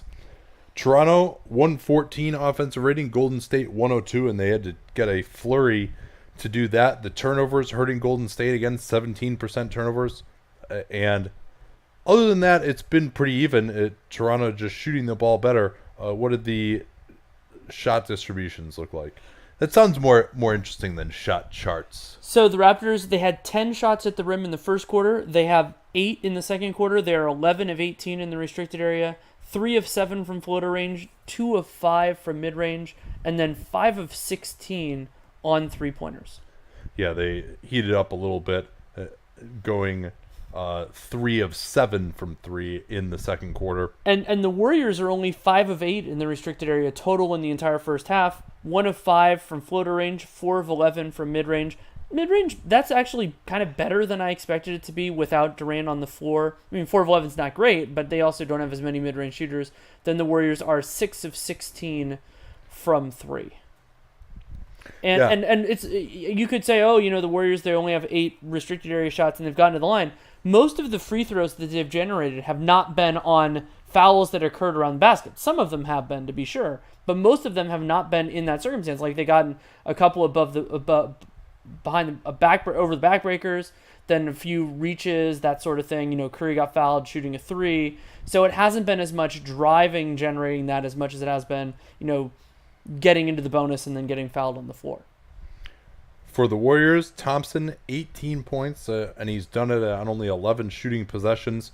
Steph Curry, after starting 0 for 5, made 4 of his last 5. He is actually at 16 points on 13 shooting possessions. So Curry and Thompson, they've got 34 of Golden State's 54 points. DeMarcus had 7 points in 11 minutes, and Draymond Green getting with the benefit of a few bullshit foul calls. I think all of his fouls, he got loose ball fouled twice, and then he had the rip move on Siakam that accounted for all of his 6 free throw attempts. Yeah, they weren't really offensive aggression generated fouls. And then for the Raptors, Kawhi, their leading scorer, was 16, 4 of 8 from the field, 7 of 7 from the line. And I don't think he took a 3 in the second quarter. Fred VanVleet did take a 3 in the second. He took a couple threes in the second quarter. 12 points, 5 of 8 from the field. So VanVleet, 4 of 5 from 2, 1 of 3 from 3, and he has 2 assists, 1 turnover. And that's another part of the possession game, lightly in favor of the Raptors, even in offensive rebounds. Warriors have turned it over twice more, but also only 2 of Toronto's 7 turnovers have been live balls, so the Warriors haven't been able to run as much on those, though they have still gotten 12 points off of the Raptors' turnovers.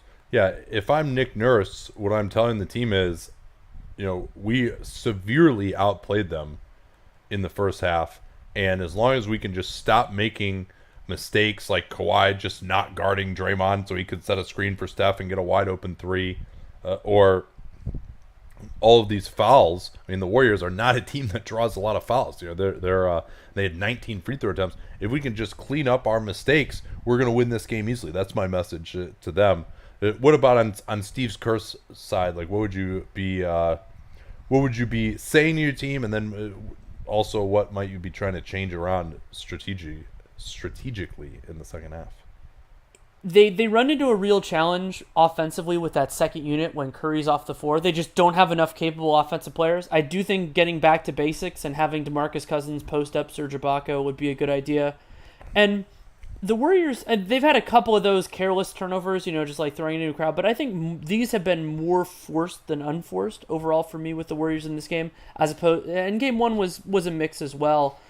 And I think that they're using the attention that Curry draws. They're doing a better job now of that, not necessarily generating it for Steph, but generating looks for other guys as well. Yeah, and really we saw They tried Quinn Cook, Jerebko. I mean, that's really, those two guys are the ones, and especially Jerebko. I thought he was awful, and he can make shots every once in a while, but he just has no effect whatsoever defensively at all. Doesn't really have the range. Not really an amazing communicator. It seems like he's here, but if Iguodala is going to be limited in the second half, he could only play 12 minutes in this half. We'll see whether he's even able to get back out there or not. And at that point, I mean, you just don't have the options. I mean, there's no defensive group you can go to. I mean, to me, I would try to play. I would, if it's McKinney, Cook, or Jerebko, I guess I would go with more McKinney. But to me, I think you just got to rely on Steph and Klay to take you home on offense and just try to bolster the defense as much as you can. And we'll have to keep an eye on whether Iguodala is available, how many minutes he can play after the contact on the screen with Marc Gasol. He has not played since then.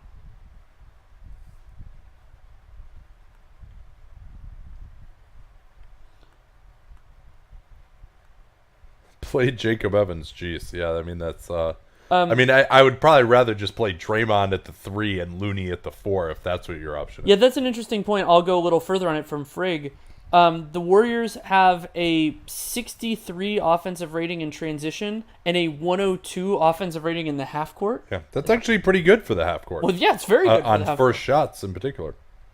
So it's interesting. I mean, and that's a big change from game one, when especially early on the Warriors had like an offensive rating like 50 in the half court. But I expect them to make more transition looks. I mean, the Raptors are doing a really good job of getting back, but not 63% offensive rating good.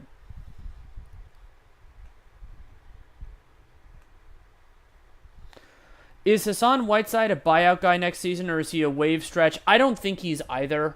The stretch provision on him would cost so much money, and also think about generally good players don't get stretched because then you don't get the benefit of them for the whole year, because you can only stretch before it's September 1st, right? The deadline is before the season. Yeah. So I don't think he'll be waived. If they're going to waive and stretch somebody, it'll be Ryan Anderson, because they're not missing much with Ryan Anderson being gone.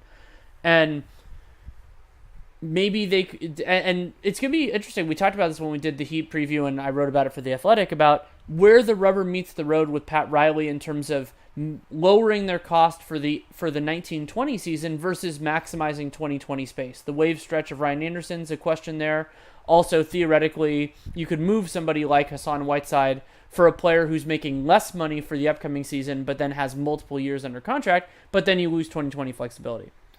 Who is the last player picked in the last 5 or so picks of the first round to end up as good as Siakam? Jimmy Butler in 2011 comes to mind. All-NBA. There. Yeah, I mean, he's... Rudy Gobert's been All-NBA. Yeah. Yeah, Gobert is better than Siakam, too. I mean, there are guys, for sure. Yeah, Rudy Gobert was 27. And then Capella was 23, I believe. So he was not 25. 25. So he's technically not in the last 5 picks then, because that's 26. As always, your knowledge of math continues to amaze. Is there really no team that needs Ryan Anderson? My belief, I think there are going to be a few guys this year, including Ryan Anderson, that are actually very valuable to second teams, because Anderson not worth the money that he's owed on his contract. He also shouldn't have left money on the table. Never leave money on the table. Second team meaning like reserves, or no, meaning not the team he starts the offseason on, but the team that he signs with after he gets cut. Yeah, it's so weird for him. I mean, he was good last year, 17-18, until the ankle injury. He's starting for a 65-win team. There's all this talk about how much better he was defensively. And then he goes to Phoenix in this trade. Houston just dumped him to save some money. And he plays 7 games for Phoenix, shoots it really poorly, and then basically was never heard from again. So is there something that these teams were seeing from him to indicate that he's just washed, or there's some injury issue that we don't know about? Like, it doesn't make sense that he would have had just so fast of a drop-off. Yeah.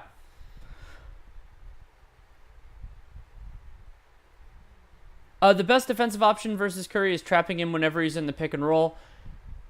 it requires a lot of your other guys, but Toronto has great help defenders and they have really good rim protectors, so they can make that work better than a team like the Blazers could. Because when the Blazers, if you get their other guys into a 4-on-3, they're going to get massacred. But Toronto has better personnel there.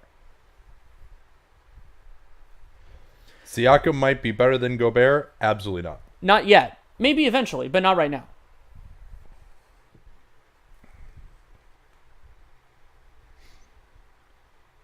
Yeah, like Gobert is going to be the rightful defensive player of the year again this year. So, I mean, Siakam has looked good in this series. This is a really good matchup for him, but he wasn't looking like that in the last two series before this one. Yeah, I mean... here's a good one. Why doesn't Morey get more blame for the Ryan Anderson contract? You know, I actually talked to people in the Rockets organization about that. At the time, we were very critical of that contract. Yes. And what they said is, hey, you know what? We are 41-41. We've got to just get back to being good. And Eric Gordon, too, we were critical of, but we just didn't think he would stay healthy. He's obviously, that one's worked out amazingly well. And they said, hey, this is a crazy summer. And that Ryan Anderson contract looks a lot better than some of the other contracts of that ilk that were handed out that offseason. Yeah. All right, so we're back, but basically the rationale is we got to get back to being competent again, and we know we can make ourselves a great offensive team if we get him, and it worked. They won 55 games that year, and then the next year, then Chris Paul wanted to go there, and they won 65 games the year after that. So even though it wasn't a good contract, it did work. All right, we're back here. Iguodala is back on the floor. They try to get Cousins in the post against Gasol. Spin move. What a move by Cousins, but he's blocked. What a play by Gasol, too. Cousins saying, I got hit on the right arm. Let's see if he has a point. Not really, to me. I'm going to see if anybody has an... Kevon Looney looks like he has like a little bit of a chest contusion after Leonard went right through him.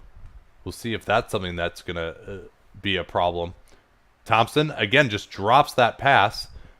It's ruled as deflected. Thompson just has to throw it up, and a ugly possession for Golden State to start things out. That was, I mean, that matchup between Cousins and Gasol, that was a great move by Cousins, and Gasol just was able to block him. That's one where maybe DeMarcus, if it pre-Achilles injury, might be able to finish that one. And Iguodala is on the floor. Yeah, I said that. I missed it.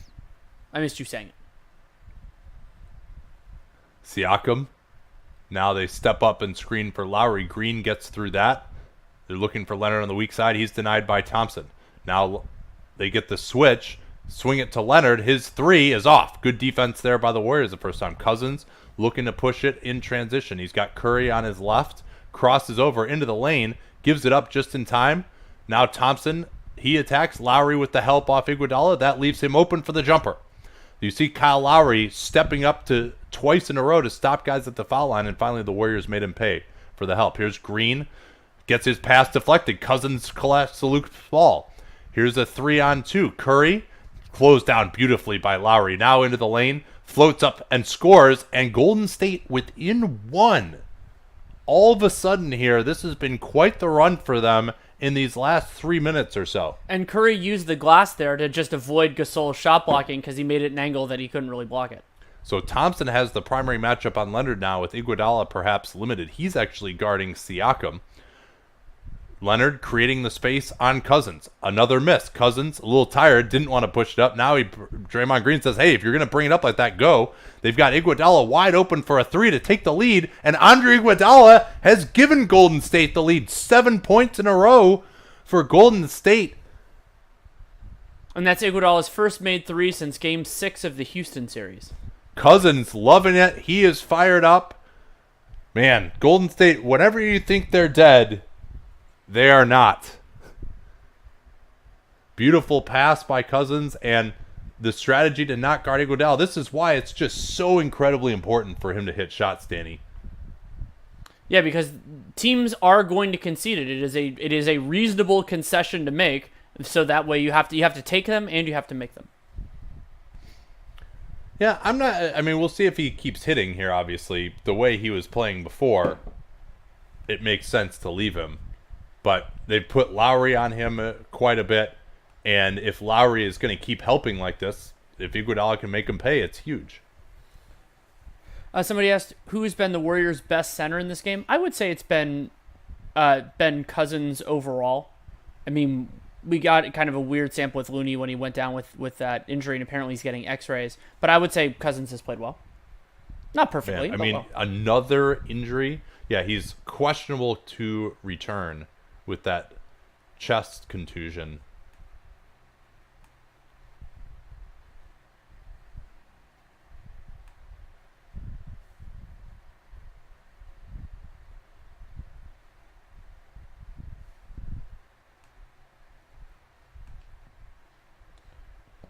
Let's see. Why do you think Kerr has been so reluctant to start Looney in the playoffs? Kerr doesn't think Looney can play that many minutes.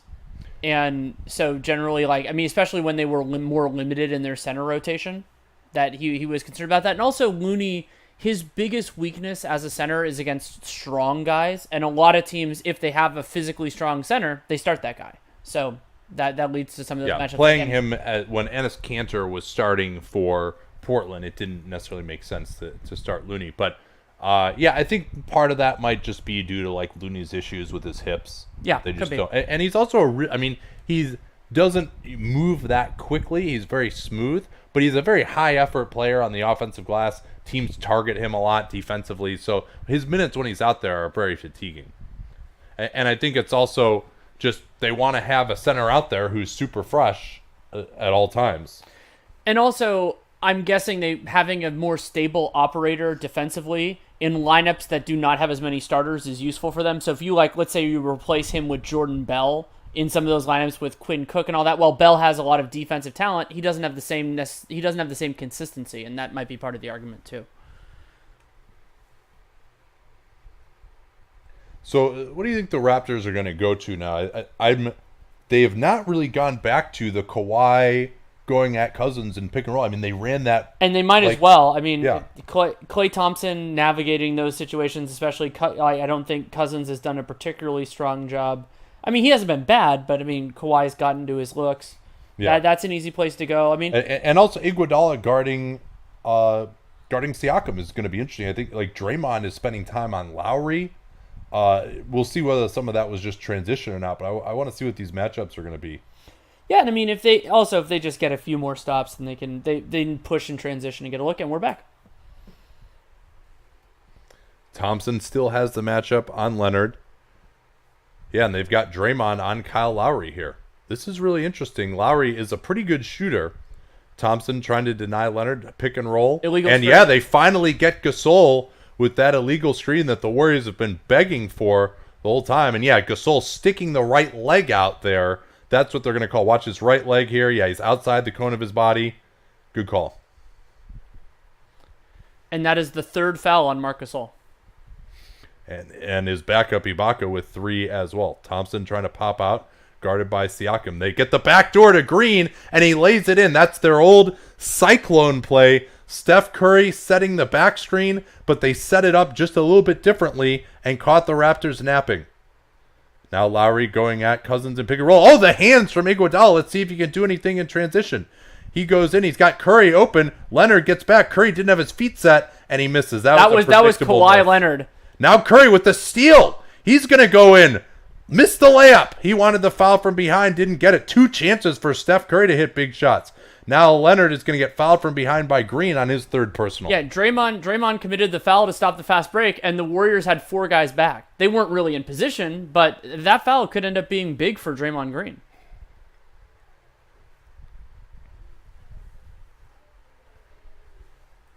Siakam.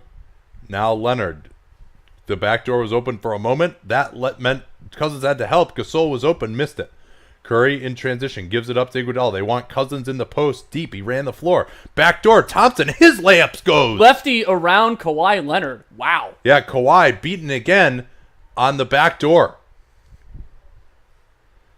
Toronto yet to score in the period. Danny Green switched onto by Iguodala. Gasol, mid-ranger, not there. Toronto not getting the great looks again. They throw it way ahead to Cousins, and man, just those hands from Gasol. They're going to get an offensive foul on Cousins here. Yeah, and they said that when Cousins was going for the loose ball, he held back the arm of Gasol.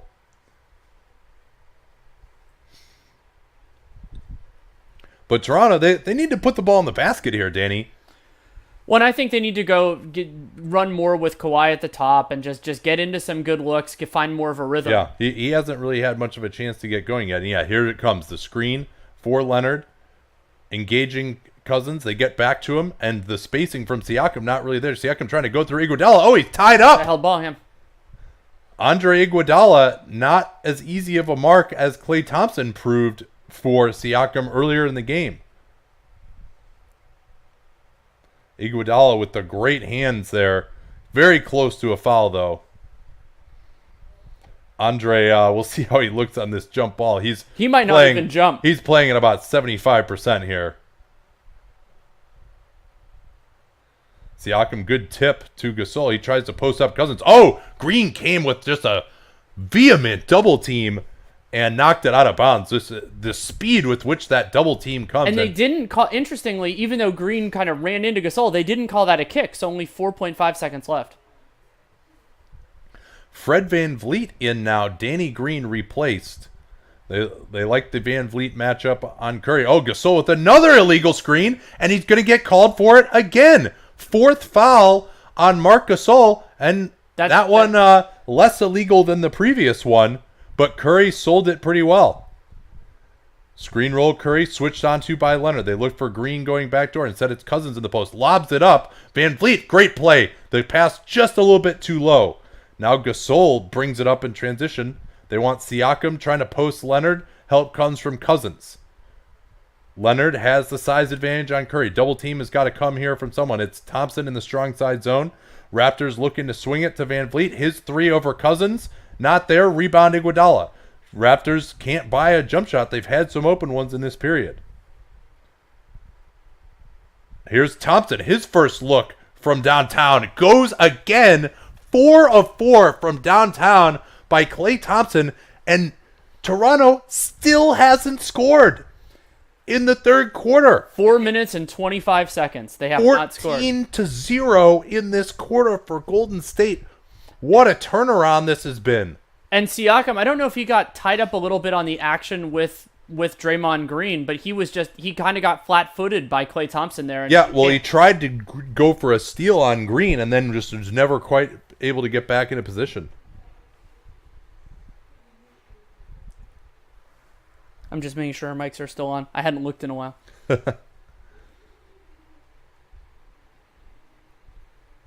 Why is Golden State doing so much better this quarter? Getting stops and getting in transition is the biggest thing. And yeah, Toronto has had some looks, but the pressure has been a lot better. And I like the matchup switch that they've gone to. Seem to have flummoxed the Raptors a little bit. I was trying to look up, but you can't do like single quarter stats. It looks like I think the Warriors' transition offense has been more successful. The offensive rating's gone up a little bit.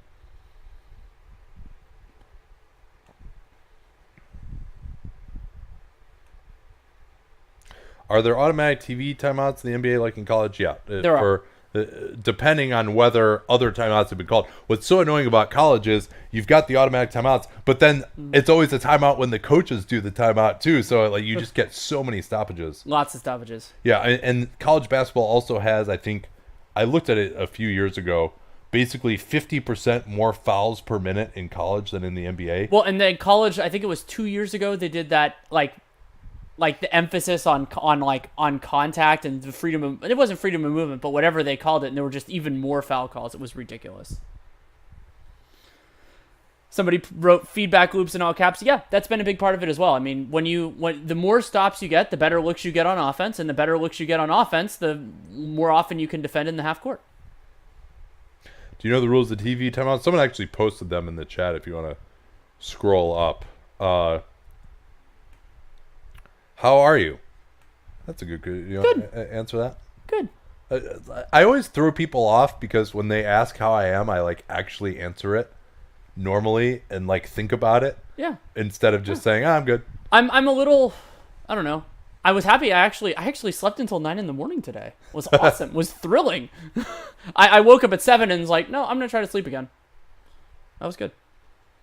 Why is your commentating out of sync with what I see on television? Because you need to either pause your TV to sync up for us with that handy clock in the bottom, or you can go on YouTube and you can pause that feed, or if we are ahead of you.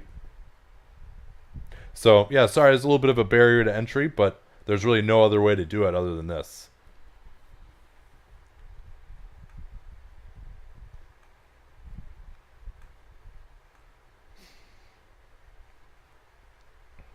Yeah, and as Zach Lowe just tweeted this, and I think it's a good point. You know, if Klay can continue to defend Kawhi Leonard well and not pick up fouls, I mean, that's been a huge part of these first 5 minutes. I don't think that's necessarily going to continue, but it is notable.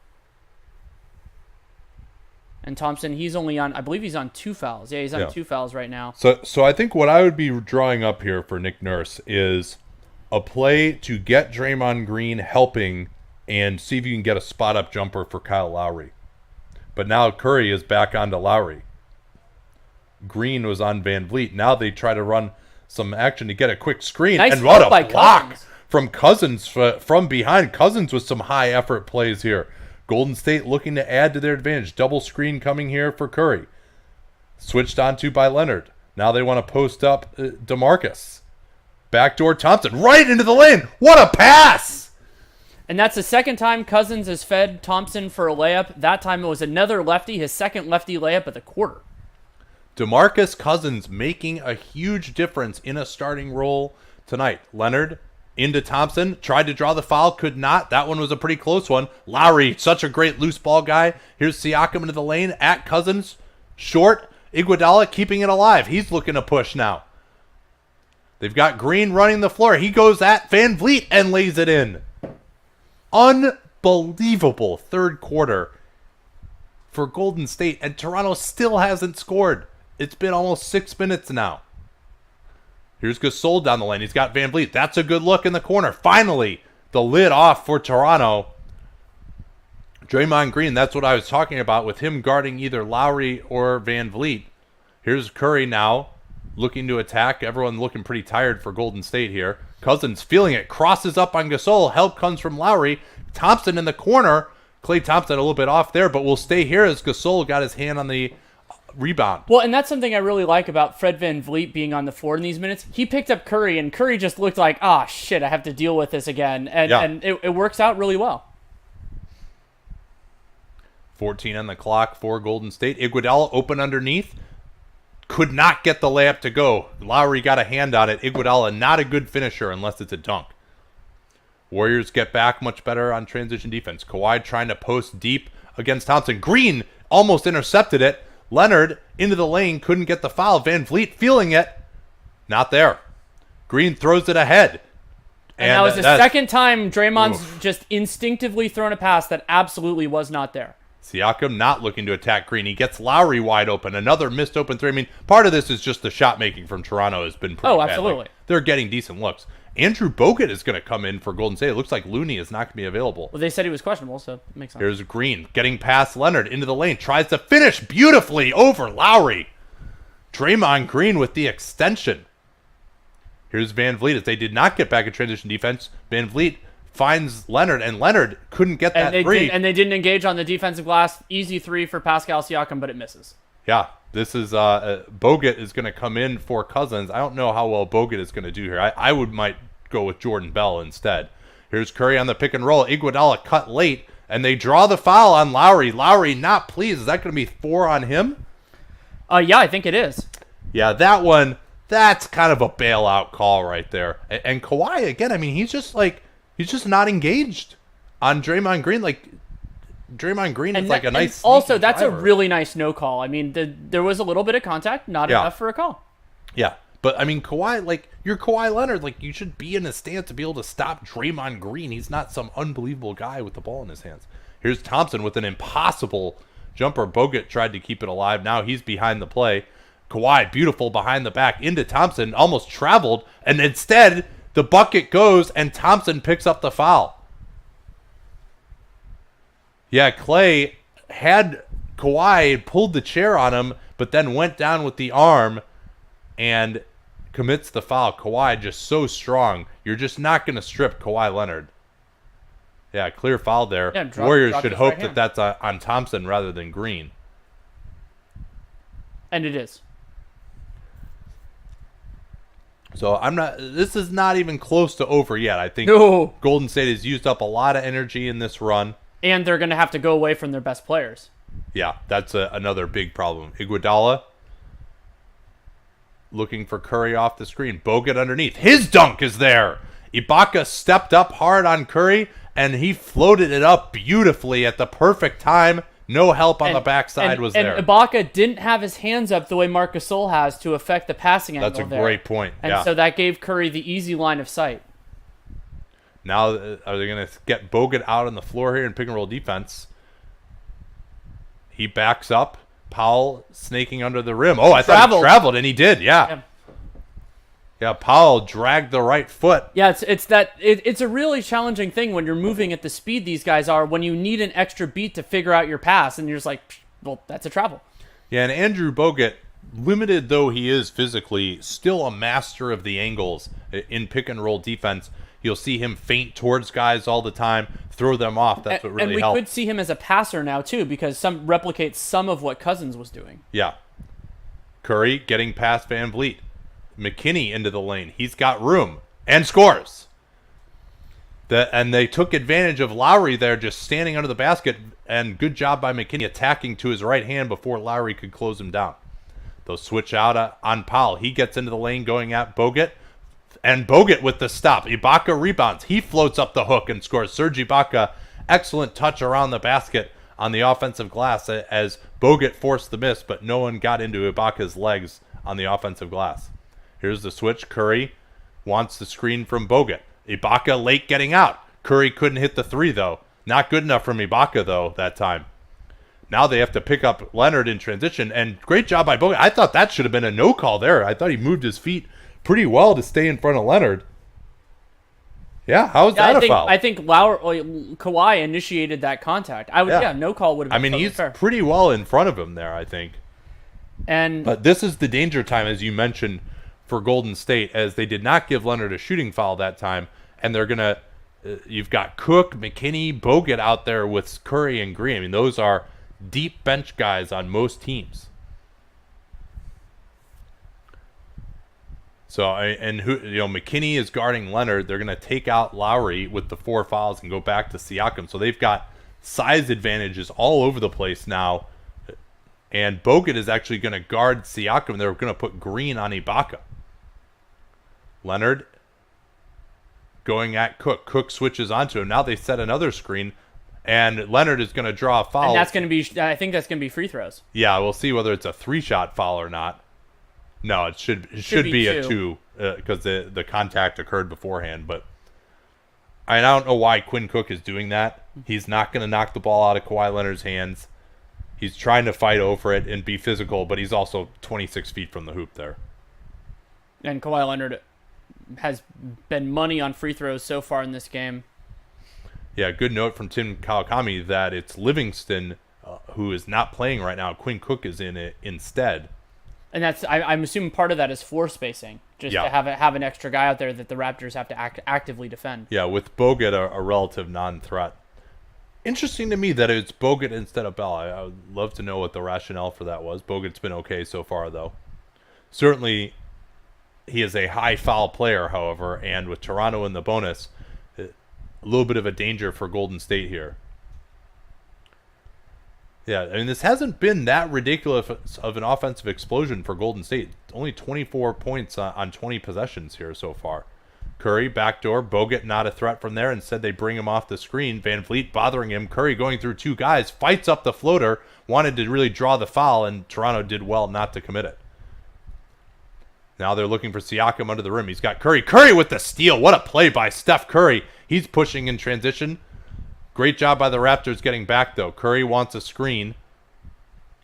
He's looking pretty tired here. He sets the back screen for Cook. And Powell steps out into the passing lane. This is going to lead to a wide open dunk for Siakam. And Steve Kerr might need to get a timeout here. It's not going to, though. With the back to 7. Here's Green attacking. He's got Ibaka setting up for the charge. They swing it around to Cook. His 3 is good. Huge play there. And it's all the screening action from Steph Curry that opens that up. Help comes. McKinney with the nice swing to Cook. And it's right back to a 10-point game. Golden State just trying to survive in these next 6 or 7 minutes or so. Leonard with room.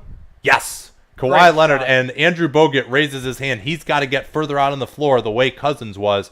Leonard is going to kill them in those situations, especially with McKinney, not a guy who can get over the screen very well. Curry draws the foul on Siakam.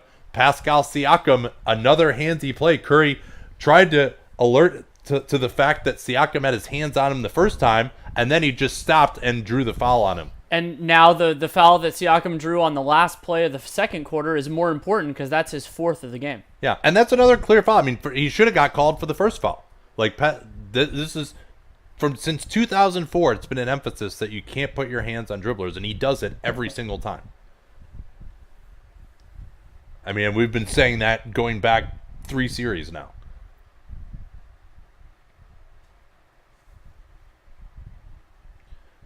Catch up a little bit on some of the lines. Steph Curry scored that floater early, but hasn't had the touch since then. He's down to 5 of 15 now, 2 of 8 from downtown, 19 points for him. Thompson, an incandescent game, 4 of 5 from downtown, 25 points. And Curry now 8 of 9 from the free throw line. Yeah, he's done a great job of finding that efficiency against what is a pretty handsy Raptors team.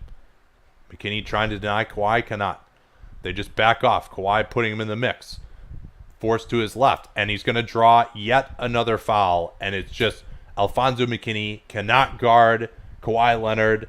Mondays, Tuesdays, Wednesdays, whatever day of the week it is, he just can't do it. I wonder what they're talking to Steve Jaffee about.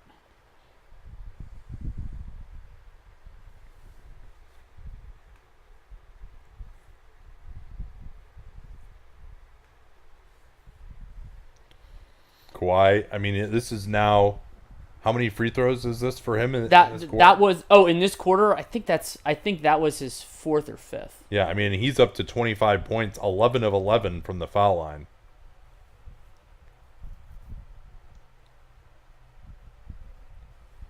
Maybe they need to think, you could say, of Green on Leonard, but then 4 fouls. And there's also Siakam too. Green swings. Oh no! What a beautiful fake out! I thought that was going to Cook in the corner. Instead, they found Andrew Bogut as Powell did not get his body into Bogut as Serge Ibaka stepped up. Now they're just going to straight double team Kawhi. He gets out of it. Pass along the baseline. Siakam rejected by Green. Draymond Green has done so much better on Pascal Siakam, and a good job by Quinn Cook getting inside of that pass just to slow it down enough. Yeah, so Looney, I don't know whether he got hurt on the initial contact with Kawhi or actually falling down. I think when he hit the floor. But yeah, it looks like he's going to be out for the game. Powell, 5 on the clock, going at Green. Snakes along the baseline, has to throw up an impossible floater. Wow, that was ridiculous. Huge shot there. Raptors have found their bearings now just a little bit against a little bit easier defense. Here's Curry. Can't get the space on Siakam. Wants it back. He wants a screen. No, he sends Cook out of the way. Now it's Draymond. Back to Curry. Wow, he did not have his feet set. What a shot that is. That is so hard. So hard. Like he didn't even have his feet under him. He had his right foot would only his toe touched the ground there. That was crazy. Now Leonard getting past Bogut again into the lane, and man, I think they got to go to Jordan Bell here, and I think they need to switch or double team. Trap him. Bogut cannot move his feet to stay with him. 5-second differential for Golden State. Draymond looking to set the screen for Curry. Curry looking absolutely exhausted right now. He goes for the 3, not there. They've got time to push it now. Cook trying to harass Siakam. They get into Leonard's hands. Bad transition defense. Siakam has to pull up over Cook. That's off, and it'll be an 8-point Golden State lead. They have turned it. Curry complaining that he got fouled on that 3. I didn't see much contact, but 8 points now, enough for Golden State, and we'll see what Curry is likely going to sit here. When is Curry going to bring him back? He already got a shorter than normal rest in the first half. Yeah, and so that was a 34-21 third quarter in favor of the Warriors. I believe I'm going to look it up, but the Raptors' first points were, I think, like 6:12 left. Van Vliet's three was 6:20 remaining. That was the first points that Toronto scored in that third quarter. Actually, I think they played pretty close to even after that. But even when the Raptors had better talent on the floor than the Warriors is pretty significant. And so now, a couple of big questions here. One is, who does Kerr have out there, and when does he go back to his stars? But another one is, DeMarcus Cousins was such a huge positive in that third quarter. You assume he's going to close the game, but if he's going to start the third quarter, you're burning the candle pretty hard at both ends for a guy who's coming back from a torn quad. Yeah, so if Looney has a sprained collarbone, which is what Shams just tweeted, he may be out for the series now too. I mean, it's just it's many who have seen this Golden State run and them getting KD to the 73-win team would say, oh yeah, they have an embarrassment of riches, and that the fact that they've been able to be this good despite the fact that they have so many guys out is more a testament to just the ridiculous amount of talent they had at the beginning. But it's also pretty impressive. Iguodala is playing on one leg. Looney is now going to be out. Cousins just coming back. They don't have Durant, obviously. So, and Damian Jones missed half the season. Yeah, he did. The shot success by zone so far, 15 of 24 for the Raptors in the restricted area, 4 of 11 from floater range. Missing their mid-rangers, but that is a part of where Kawhi has gotten fouled a couple of times. They're 2 of 8 there. And then the Raptors are now 7 of 25 on threes, missed a lot of open ones, and this game would look dramatically different, both because those shots would have gone in and because then the Warriors got some of their best looks in transition. That would be looking pretty different right now. For the Golden State Warriors, 12 of 19 in the restricted area, so still not a ton of attempts there through 3 quarters. 1 of 5 from floater range, 7 of 17 from mid-range, and then the Warriors are now up to 10 of 24 from 3. Where do we broadcast from? My humble abode in Berkeley, California.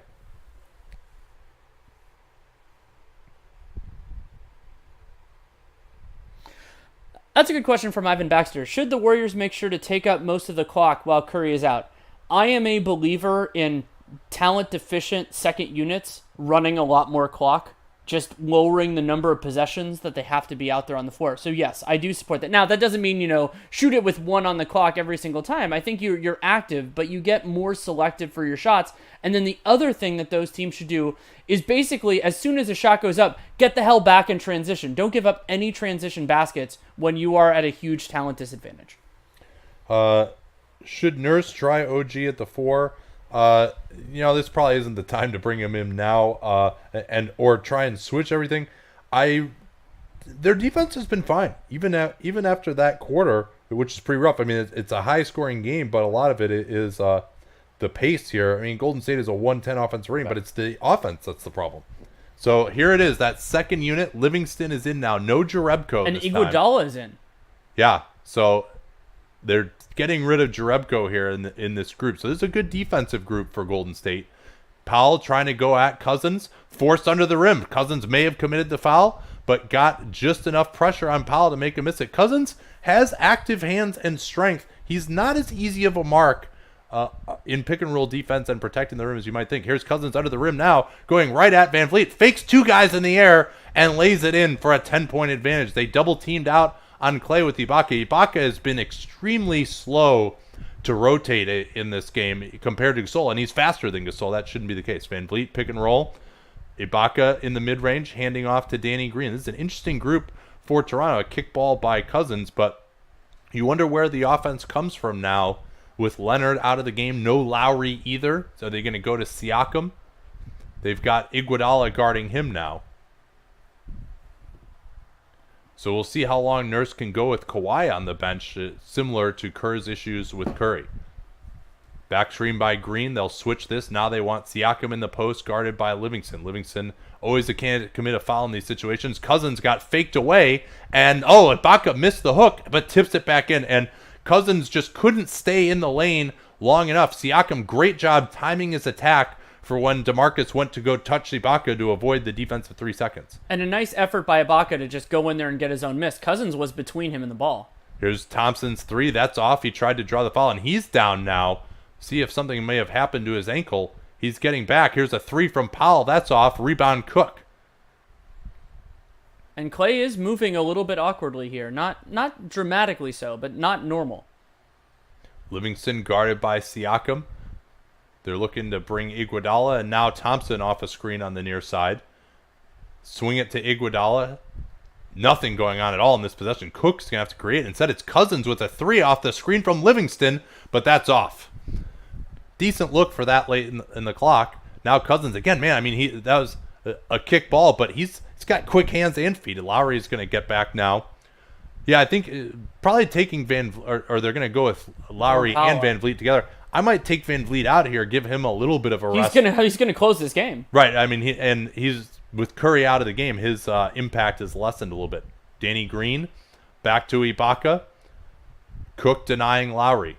They swing it to Van Vliet. He gets past Thompson along the baseline, throws it up, not close there. Van Vliet with some finishing confidence, but that one was a and Cousins tried to get Siakam his 5th foul. That did not work.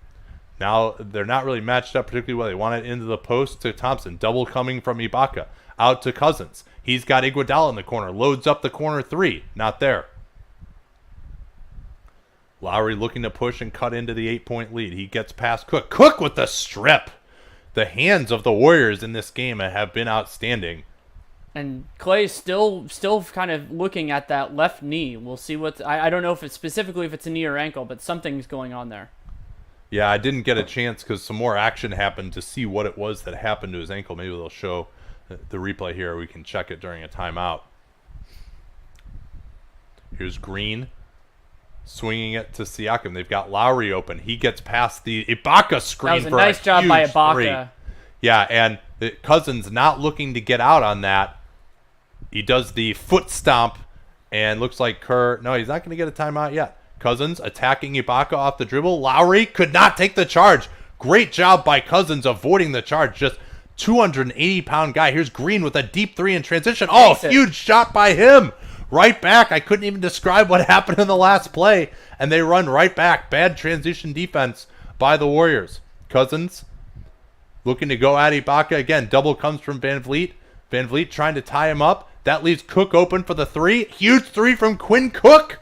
Right back. The Raptors wanted a tie-up with Van Vliet stepping in. It's a couple times it looks like Van Vliet was going to steal it from Cousins. And now Steph Curry headed to the table to check back in. Lowry going at Cousins. Siakam along the baseline. Lost it. Nowhere to go. Ibaka in the lane. Contested well by Thompson.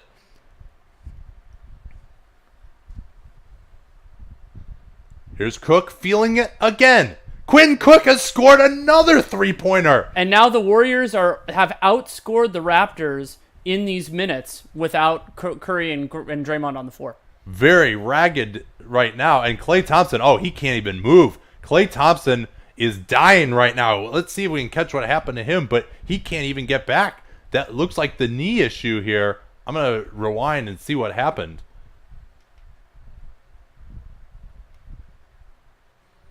When both these teams don't have a ton of remaining timeouts, so I'm sure that Kerr didn't want to use them, but he had to there, obviously. Oh, this is really ugly. Thompson looking okay, and I think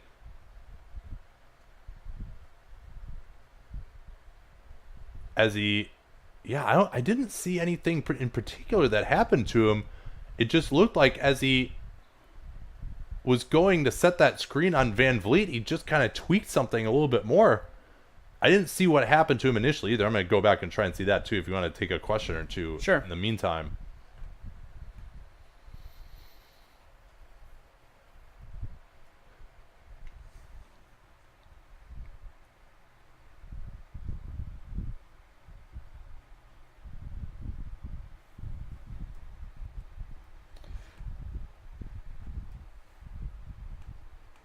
Yeah, people saying different things about Klay. No questions yet.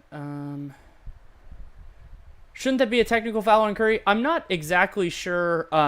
What? Oh, to come onto the Yeah, onto the I don't floor? think he came onto the floor. I think they did their little bump thing off the floor. I'm guessing they also thought that a timeout had been called, but it had not. Oh, so what looked like it happened to Klay is, I don't know whether he was trying to draw the foul. Yeah, he got bumped by Green in the air, tried to kind of splay his legs out to either draw the foul or land Tweak better. that right leg. Yeah. And I'm not sure whether it's. Ooh, No, I think it was actually. left? I think it's actually his left knee Yeah. that kind of buckled a little bit. It might have been like the MCL. So man, like Klay Thompson, he might be done for the series. He couldn't even run back on defense. Yeah, and remember, he's been the guy who's guarded Kawhi Leonard during this run. Yeah, and it's a 7-point advantage right now for Golden State. It's been crazy back and forth here. Ibaka hitting that huge three because Klay couldn't get back into the action. Like, that cuts it to 7. And the Warriors it's been incredible attrition for them at this point in time.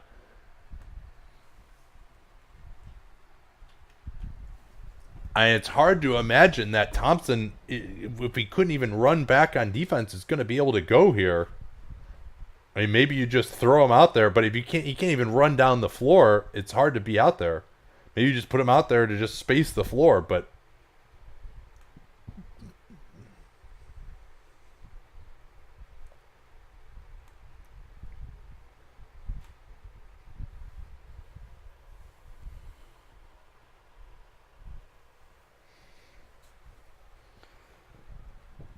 So it's 8 minutes left. The Warriors are ahead by 7. They'll be close to having their remaining best players on the floor for the rest of this game. I'm guessing Iguodala is going to need to take a break at some point. yeah. But Thompson to the locker room. Yeah, it looks like the left knee there for Thompson. Yeah. And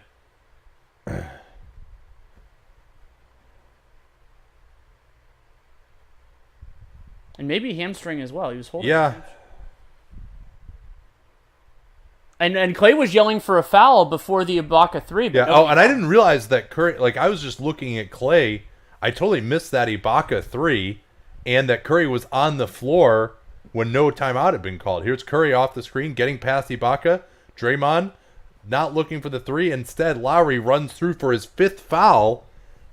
Sean Livingston, as they were leaving Livingston wide open. That meant that Curry could sprint out to the corner. And some of the stuff that Golden State does, setting up Curry running out to the corner, is just ridiculous here. Backdoor Livingston going at Lowry, who could not pick up his 6th. And DeMarcus Cousins' passing, Danny, has been revelatory here in this game. He is getting these guys open in very tight windows. Lowry can't get the space on Livingston, out to Van Vliet. Draymond is denying Kawhi Leonard. It looks like that's the primary matchup right now with Iguodala out of the game. Now here's Leonard's 3. Quick release. DeMarcus with the box out on Ibaka. And what are they going to call here? Oh, it hit the top. It hit the scoreboard. Shot clock, yeah. Or top of the backboard. So, I mean, what Kerr goes to here, and so if I'm remembering this correctly, has DeMarcus sat yet in the 4th quarter? No. So he's going to I mean, they may just have to stick with him and just hope he can endure. Gets into position on Green. Now he'll roll to the basket. Cook is open, closed down by Van Vliet nicely, though. 7 on the clock. Curry into the lane, finds Livingston, gets his man in the air, and he's hacked by Danny Green. Danny Green put his arm out. He was in position there, but dropped his arm, and that makes it a foul. Yeah, Ibaka would have erased that shot by Livingston, and I think this will be a shooting foul. Yeah, he was going up for a shot. That's the correct call. So, many people forgot just how good of a player and how intelligent of a player DeMarcus Cousins was, and the fact that he would be healthy for this series was almost treated as an afterthought. I thought it would be a big deal with KD out, and as it turns out, he's been a huge difference maker for Golden State in this game. Livingston with the first free throw. He's been able, again, with just that intelligence level, to get open on a couple of these plays late, as they've used the gravity of Steph Curry. Andrew Bogut back in. Again, I would be going with Jordan Bell here rather than Bogut. I thought Bogut really was not good other than a couple of those dunks that he got.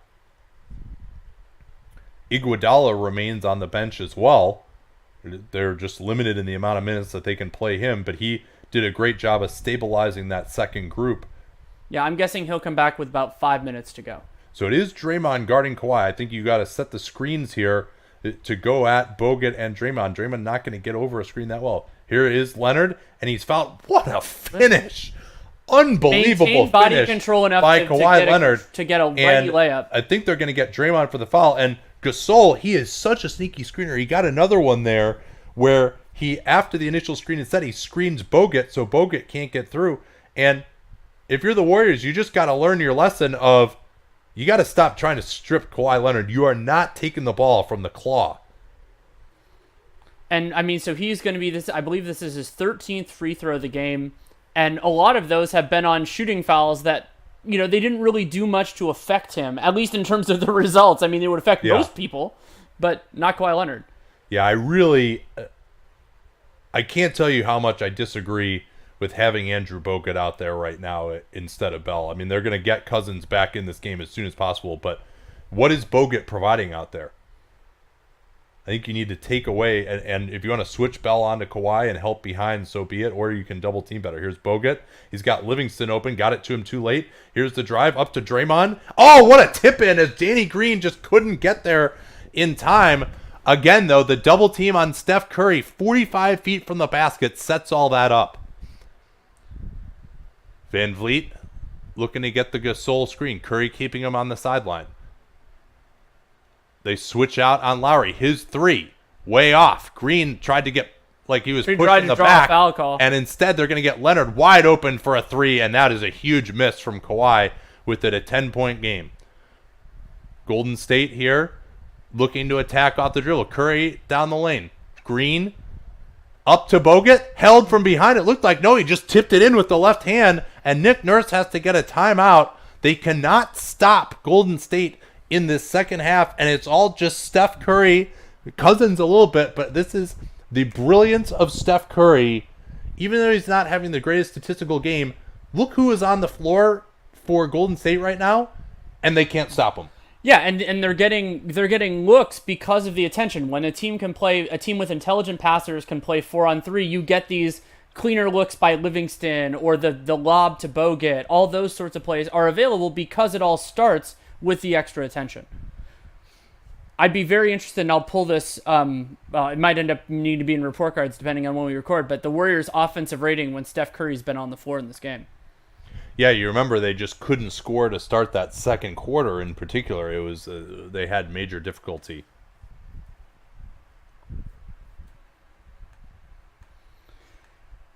Yeah, and so overall for the game, the Warriors at a 116.5 offensive rating, 62 true shooting, turning the ball over a fair amount, but that's not a big surprise. And also they blocked 10% of Toronto's 2-point baskets. I haven't thought of this as a block-heavy team, but I believe the Warriors, again, led the league in blocks during the regular season.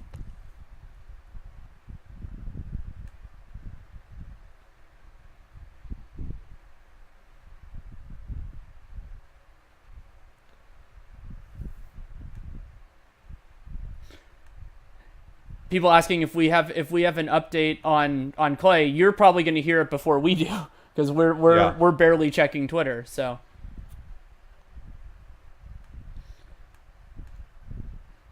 Ben tweeted out the Kawhi finish, which is great because that was a fantastic play.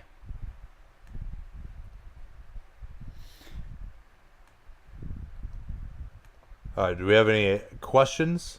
Are the Dubs actually deep? No. Quinn Cook, I felt is underrated. Actually, I mean, he tries on defense and he is an excellent shooter, and I think he would make someone a decent backup point guard if you have a primary creator next to him next year. So I think, but Jerebko, McKinney, I mean, those guys are really limited. And Livingston is limited. He's intelligent and can be a capable defender, but his offensive game is. And I mean, Bogut is extremely limited as well. Intelligent, and he's had a couple big tip-ins, but yeah. So if but no, let me ask you this: if Klay cannot return, what is your closing group? You're gonna go with Quinn Cook, Livingston in that I'd spot? go with Quinn Cook because McKinney? I'd go with Quinn Cook because you're probably going to want Iguodala and Draymond on Kawhi and Siakam in either alignment. Yeah. And then if they're going to play Van Vliet and Lowry, I think having Cook spacing on the floor is more valuable than but I mean, you can make an argument for Livingston. I'm confident Kerr trusts Livingston more, so my prediction would be Livingston. Well, Sean has been out there for quite some time now. Yeah, but remember, he was not in the rotation. That was the third quarter, right, where Livingston didn't play at all because they went to Quinn Cook instead there. So how that factors in.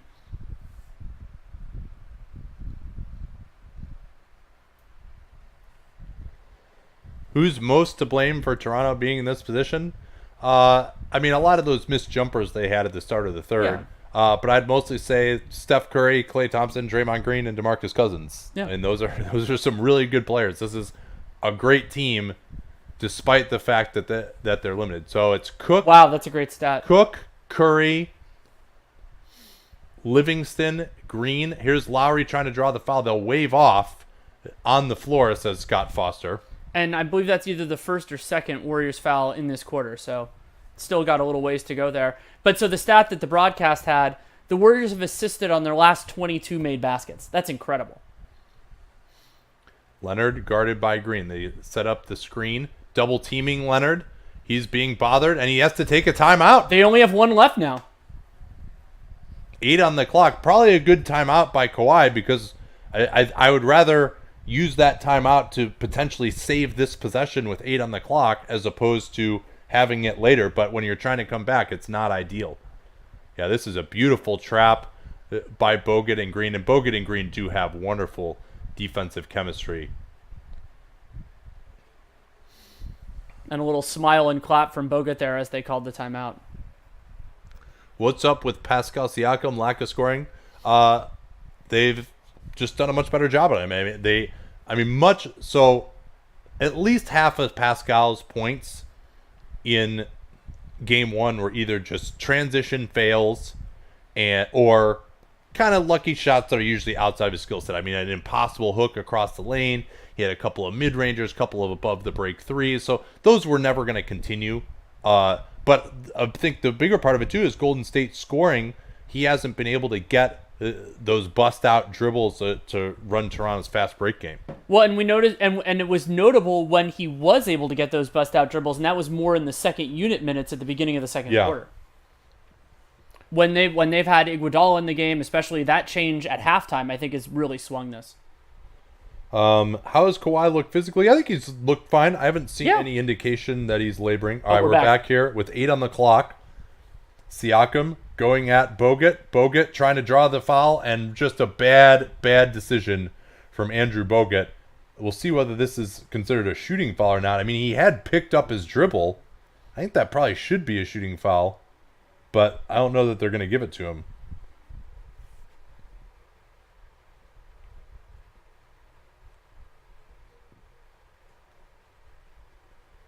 Yeah, I mean, Andrew Bogut, you're just not going to draw a charge on him. You're just not. Oh, they are calling a shooting foul. Good call. And so you think about that, that would have been a contested Pascal Siakam layup with 5 seconds on the shot clock. Didn't really have enough time to pass out of it. Instead, he gets 2 free throws. Not the greatest free throw shooter in the world, but...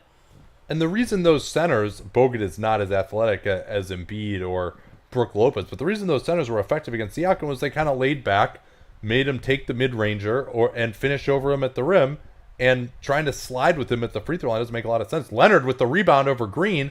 Van Vliet closed down nicely by Curry. That was good defense by Warriors in a scramble situation. 8 on the clock. Van Vliet out on the floor. They switch this with Bogut. Bogut gets out on him. Van Vliet has to hoist. That's off. Green trying to keep it alive. Leonard on the offensive glass again. Backs it out. He wants to go at Draymond Green. This is an interminable possession for the Warriors. Leonard has Van Vliet. Bogut helped off the strong side corner. Another rebound by Leonard. Finally, they get a layup to go. So a 3-point possession for Toronto. And Steve Kerr's got to go back to DeMarcus here. And Andre Iguodala. Yeah, they're below 5 minutes here. Yeah, I know he thinks like DeMarcus is all tired and stuff, but and then they throw it away. Awful play by Livingston, and Curry's going to rightfully pick up the loose ball foul. I think they might just call. I'm not sure they're calling a foul here. I think they're just calling it. No, they're calling a loose ball foul. Scott Foster made the loose ball foul. Okay, that was the sign. I missed that. Yeah, and that was. I mean, Sean Livingston didn't even really read the situation. He was throwing it to Curry with his heels basically on the half court line.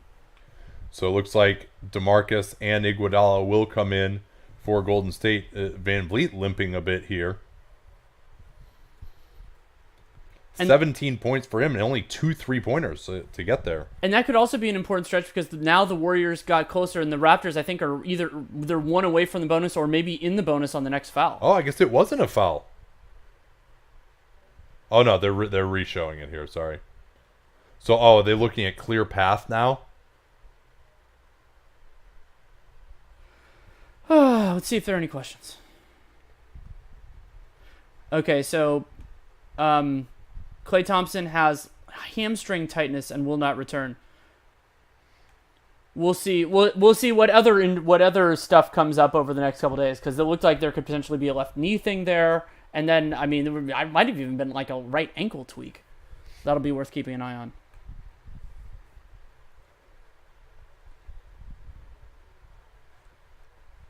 So, Thompson not going to return. We'll see whether that means he can come back later in this series. But this is kind of an acute hamstring injury that happened. And it's also not good that he tried to play through it and then it got worse. Like, he clearly did something else to it. And he can't even walk right now. Like, he might be out for the rest of the series, Danny. It's very possible. Like, so it looks like no clear path here. Well, both teams got a little rest. I think the issue was that Toronto never had clear possession of the ball. That's probably why. So Cousins is in, Iguodala is in, and Quinn Cook may be the last closer here for Golden State. We'll see how this goes. Lowry going at Curry, and they're going to get a foul on Steph Curry. No, Brothers. They called two different things. So Brothers has the jump ball underneath, and Scott Foster is saying, no, it's a foul. Let's see if we can catch it here. Yeah, the arm around the back of Lowry is what they're calling there. So Golden State starting to foul. And I believe that's going to be free throws. Yeah, I mean, he had picked up his dribble anyway. Well, yeah, so it would end, they're in the bonus anyway. So. Big missed free throw by Lowry, and that thumb looks to be bothering him again. It's been essentially acknowledged that he's going to need off-season surgery on that left thumb. Hasn't affected his shooting much, but he says his left-handed passing has been affected. He hits the second. It does feel like Golden State just desperately is going to have to try to hang on here. Yeah, I mean, especially without Klay Thompson available. Draymond handing back to Curry. Here's Cousins open. Up top, it's Draymond. They're looking for Curry in the corner. Cook is open. He gets the drive into the lane. Iguodala. Time running down. Iguodala has to take the three. Not there. Good defensive possession for Toronto. Leonard now guarded by Iguodala. They rotate to Gasol. Here's Van Vliet with the three. Oof, in and out. That could have been huge. Then Lowry. Oh, and that's it. That is his sixth foul. Lowry can't believe it, but that's going to be a huge loss for Toronto. Not a good way to pick up your sixth foul. And it's so funny. DeMarcus, he seems to not know that these little guys are coming to steal it from him, but he never actually ends up losing the ball. And yeah, I mean, why is Lowry upset? That's the most obvious foul call of the day. Hit him on the forearm. And the Warriors have not scored since Bogut made that alley-oop to put him up 12. But now let's see if they can hold on. We've seen the Raptors struggle a little bit offensively without Lowry available. Danny Green coming in to replace him. Obviously reducing their playmaking. I do think the commenter who noted, like, why isn't Siakam getting the ball? I think he should get some more chances. Especially now. Yeah. But he's not a guy you run a lot for in the half court. But some of that dribble pitch stuff that they like to run for him, something that I think they could consider. Here's Cousins open underneath. Iguodala not a threat to take the three. Cook is, though. Not there. Iguodala tries for the rebound, can't get it. Leonard looking to push it and cut into the 8-point advantage with 3:32 left. Tries to draw the foul, cannot on Curry. Good job not fouling by Steph. Here's Van Vliet stringing out Cousins. Gets past him. Siakam's corner three. Late close from Green. And man, Toronto has had their chances to hit some big threes. Curry, man, everyone is looking just gassed out there right now. Loops it to Draymond. Swing to Cousins. Cousins looking to attack Danny Green. I wouldn't mind getting into the post here for Cousins and split cuts, but it's too late for that now. Curry getting past Siakam into the lane. Lost it from behind. Iguodala tipped it away. Green has to throw it up. It hits the rim. Can they get the rebound? No, they can't. Now they're out of position. To push it. Leonard breaks Cook's ankles. Gets him in the air. His three. Short again. Siakam with the tip, and Cousins able to recover. Green did just enough to keep it alive for Golden State. Man, Toronto has had so many open looks at threes. Cousins looking pretty exhausted. Green wants to set up Curry on the screen. They're top-siding him. Instead, it's Cousins. He'll take the three to ice it potentially, but that's way off. And Curry holding on to Van Vliet as he tried to run down floor. Leonard going at Green. Green cuts him off. Spin move. Oh, Green with the steal. Leonard commits the foul. And we'll see if the Cousins has any effects. He fell on the ball there after the foul. Yeah, it has been yeoman's work for Draymond Green on the defensive end tonight. I mean, the Warriors still haven't scored since 5:37. It's just that the Raptors haven't really scored much either. The Raptors have only scored 4 points themselves. It's turned into a defensive struggle. And now, if Golden State can get a bucket here, we're looking at game over.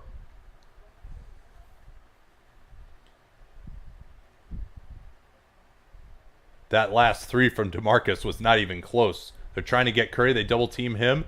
Swing it to DeMarcus. Attacks Leonard along the baseline. Gets it blocked. That should have been a jump ball. Yeah, that's what they're going to call. So 5 on the clock. This will be an interesting jump. Yeah, DeMarcus has the big wingspan. 2 guys with quad issues. What hands there by Leonard to block that one. And I thought they had Cook open on the near side on that play. Instead, they threw it to Cousins instead. Man, Cousins, every time they cut to him, he is so tired. So exhausted. But this will be good for him from a cardio standpoint for the next game. He's going to need to play big minutes all series. They got a big gap for him to tip it to here if he can win the tap.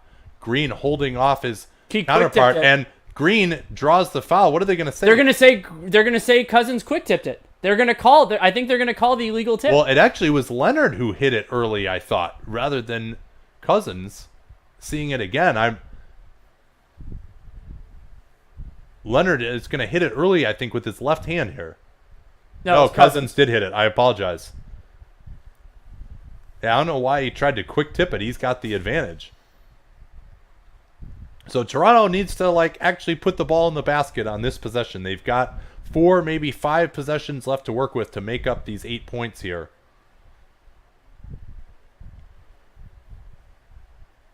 Siakam looking to attack Iguodala. Now hands off to Van Vliet.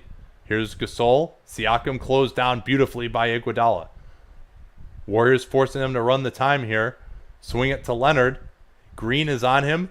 Crossover by Leonard into the lane. Tries to draw the foul. Cannot. Great no call. Great defense. Again, Draymond Green has been outstanding one-on-one against Kawhi these last few possessions. And that was a 20-second possession for the Raptors. Curry, Green. That leaves Cook open. He passes up the 3. Back to Cook. Into the lane. He goes for the fader from the free throw line. In and out.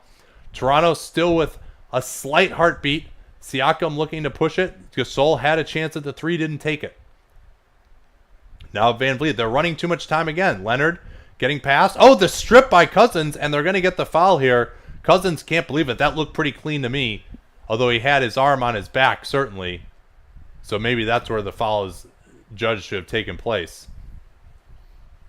And so Kawhi, he's 13 of 13 from the line. These 2 could cut it down to 6. I think the Warriors need 1 more basket, or at least 2 points in some other fast and fashion. So Steph Curry just got called for a technical foul. That's chucking huge. The ball up in the air. That is big. Toronto can push it to a 5-point game here now. Can you imagine if Toronto comes back here? Let's see what Curry did.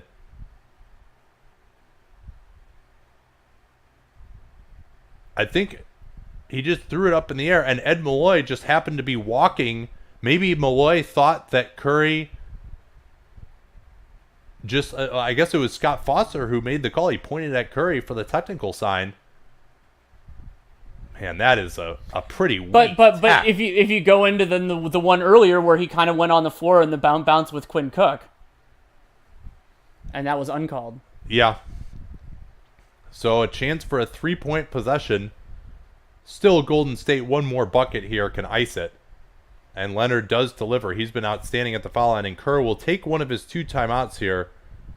Not a huge fan of that. Leonard, 8 of 19 from the floor, but 16 of 16 from the line. He's got 5 offensive rebounds, 14 overall, 34 points, but does have 5 turnovers. And the turnover game has been huge here in the second half. Golden State had 9 at halftime. We're turning it over much more than the Raptors. Raptors now have more turnovers than Golden State does, 15. And a lot of Toronto's turnovers in this half have been live ball. They've had the Warriors have 5 steals in the second half. I'll tell you what another huge thing has been. 10 of 35 3-point shooting from Toronto. And maybe it's the tired legs. Who knows? They've made some threes at key times in previous games, though, so I wouldn't ascribe it to that necessarily.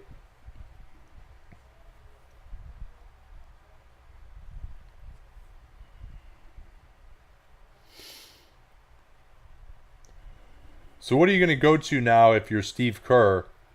Presumably they'll high pick and roll involving Steph Curry. Yeah, I mean they haven't had a ton of success with that. I mean maybe Curry and Cousins in the pick and roll. I think they've started to shut down some of that stuff for Curry working off the ball. They don't have the cutters like Livingston as much now. Or DeMarcus isn't as much of a cutter. Quinn Cook is playing off the ball. He's not going to cut to the rim after setting a screen. Maybe something in the post with DeMarcus, but you're very concerned with running the time down here as well. So probably it needs to be Curry out on the floor. They are going to inbound it full court now. Iguodala coming back into the play. I mean, Iguodala can't even jog back down the floor. It's 4-on-3 here as far as getting the ball in bounds. They get it into Cook. Cook will bring it up. He gets it back to Draymond, and they're going to run their play here. Curry at the foul line. Presumably he's going to be quite involved here. They are just sloughing off of Green. They're actually it looks like in a box and one. Green just goes in the lane, and his pass to Cousins goes awry. They may review this. They are. 7 on the shot clock.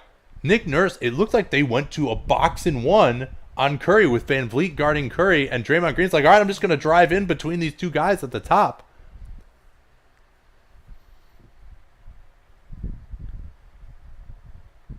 Yeah, I mean, I think that's what it was. Like, Pascal Siakam, he's got his back to Draymond Green. He was just going to come off that screen and help. Yeah, that hit Marc Gasol's arm. It hit his left arm, and the rotation of the ball changed.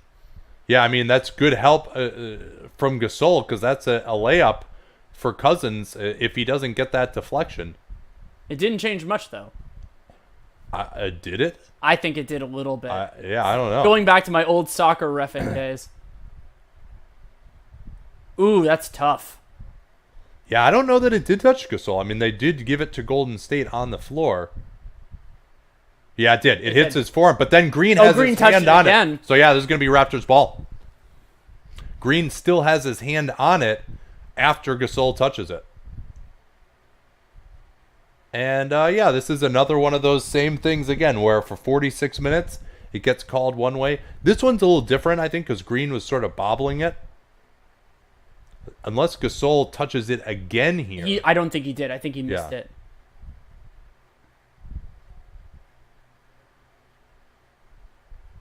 Unless it hit the back of his hand, but that's... Yeah, it doesn't appear that... That was just the angle that we're on now. It gets a little blurry there. Yeah. So yeah, I think this is going to be Toronto ball. Each team only has 1 timeout, 51 seconds here. And, I mean, we've been at the point now, the Warriors have not scored since 5:39 remaining in the fourth quarter. That's absolutely incredible. And you see what not having Thompson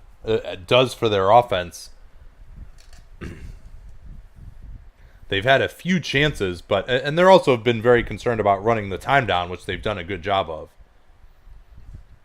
And I mean, Toronto here. I mean, we've seen how let's say Toronto gets the ball, so they'll have more time to work with because now they get a possession instead of the Warriors. Yeah, getting the I mean ball. now they've still got to score a 3 and a 2, Get a stop. Yeah, on these next 3 possessions. Like the down 5 at this point, it still has to go perfectly for you. But man, I mean, being down 5 is a lot different than being down 6 with that Curry technical. Yeah. Which again, I mean, I still can't believe that Scott Foster called that. Like that was, I mean, maybe it's like a point of emphasis that you can't throw the ball in the air like that I missed. I'm not aware of that being a point of emphasis. All right, they're going to try and get something quick here with Siakam. Instead, it's Leonard. Green gets through the screen. He tries to draw the charge. Bad idea to do that at that point. Siakam underneath. That leaves Van Fleet open for a wide open 3. Green with the rebound. Back out to Leonard. Great job by Draymond getting back onto Leonard. Leonard into the lane. Tries to create space. Floats it up. Cousins keeps it alive. Another offensive rebound. Danny Green with his 3. Bang! That goes down. But the Warriors still now, they got a foul here. There's not enough time. They're letting the time run down. They got a foul here. There's only about a 2.5 second differential. And Nick Nurse just called for it, and the Warriors aren't ready. Yeah, Livingston, they get it to Green. They got to foul Green here. They get it to Curry. Curry's trying to get out of it. He almost turns it over. He throws it away. Oh, what a play by Livingston getting to the ball. Iguodala takes the 3, and it goes. Wow. What a crazy possession. Just an absolutely ridiculous possession. And Andre Iguodala, he hit 3 jumpers in this game. He's laughing. He didn't even move the whole possession. I think he was completely unsure if he should take that shot. It was 5 seconds left on the shot clock. I mean, frankly, it was a little early to be taking it. I mean, Golden State, how many bullets have they dodged here? Their first points since, 5 minutes left? 5:39. And look at this Curry pass. Sean Livingston makes a great play to come to the ball here and beat Kawhi to this. This is basically a 50-50 ball, and Sean Livingston gets it. And then Iguodala deciding to take the 3, and it goes in, and Golden State is going to tie this series. Livingston with the no look. I don't think you needed to fake everyone out to begin with, to throw it to Andre Iguodala.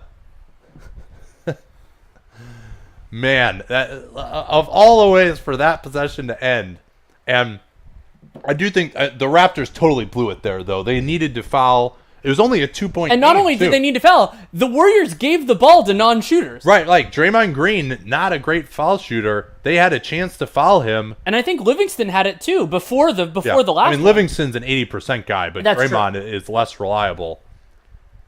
But even just for the passage of time, I mean, so much time ran off the clock, it would have been hard. Yeah. Now, I guess you could Kevin say... Durant, healthiest Warriors perimeter player.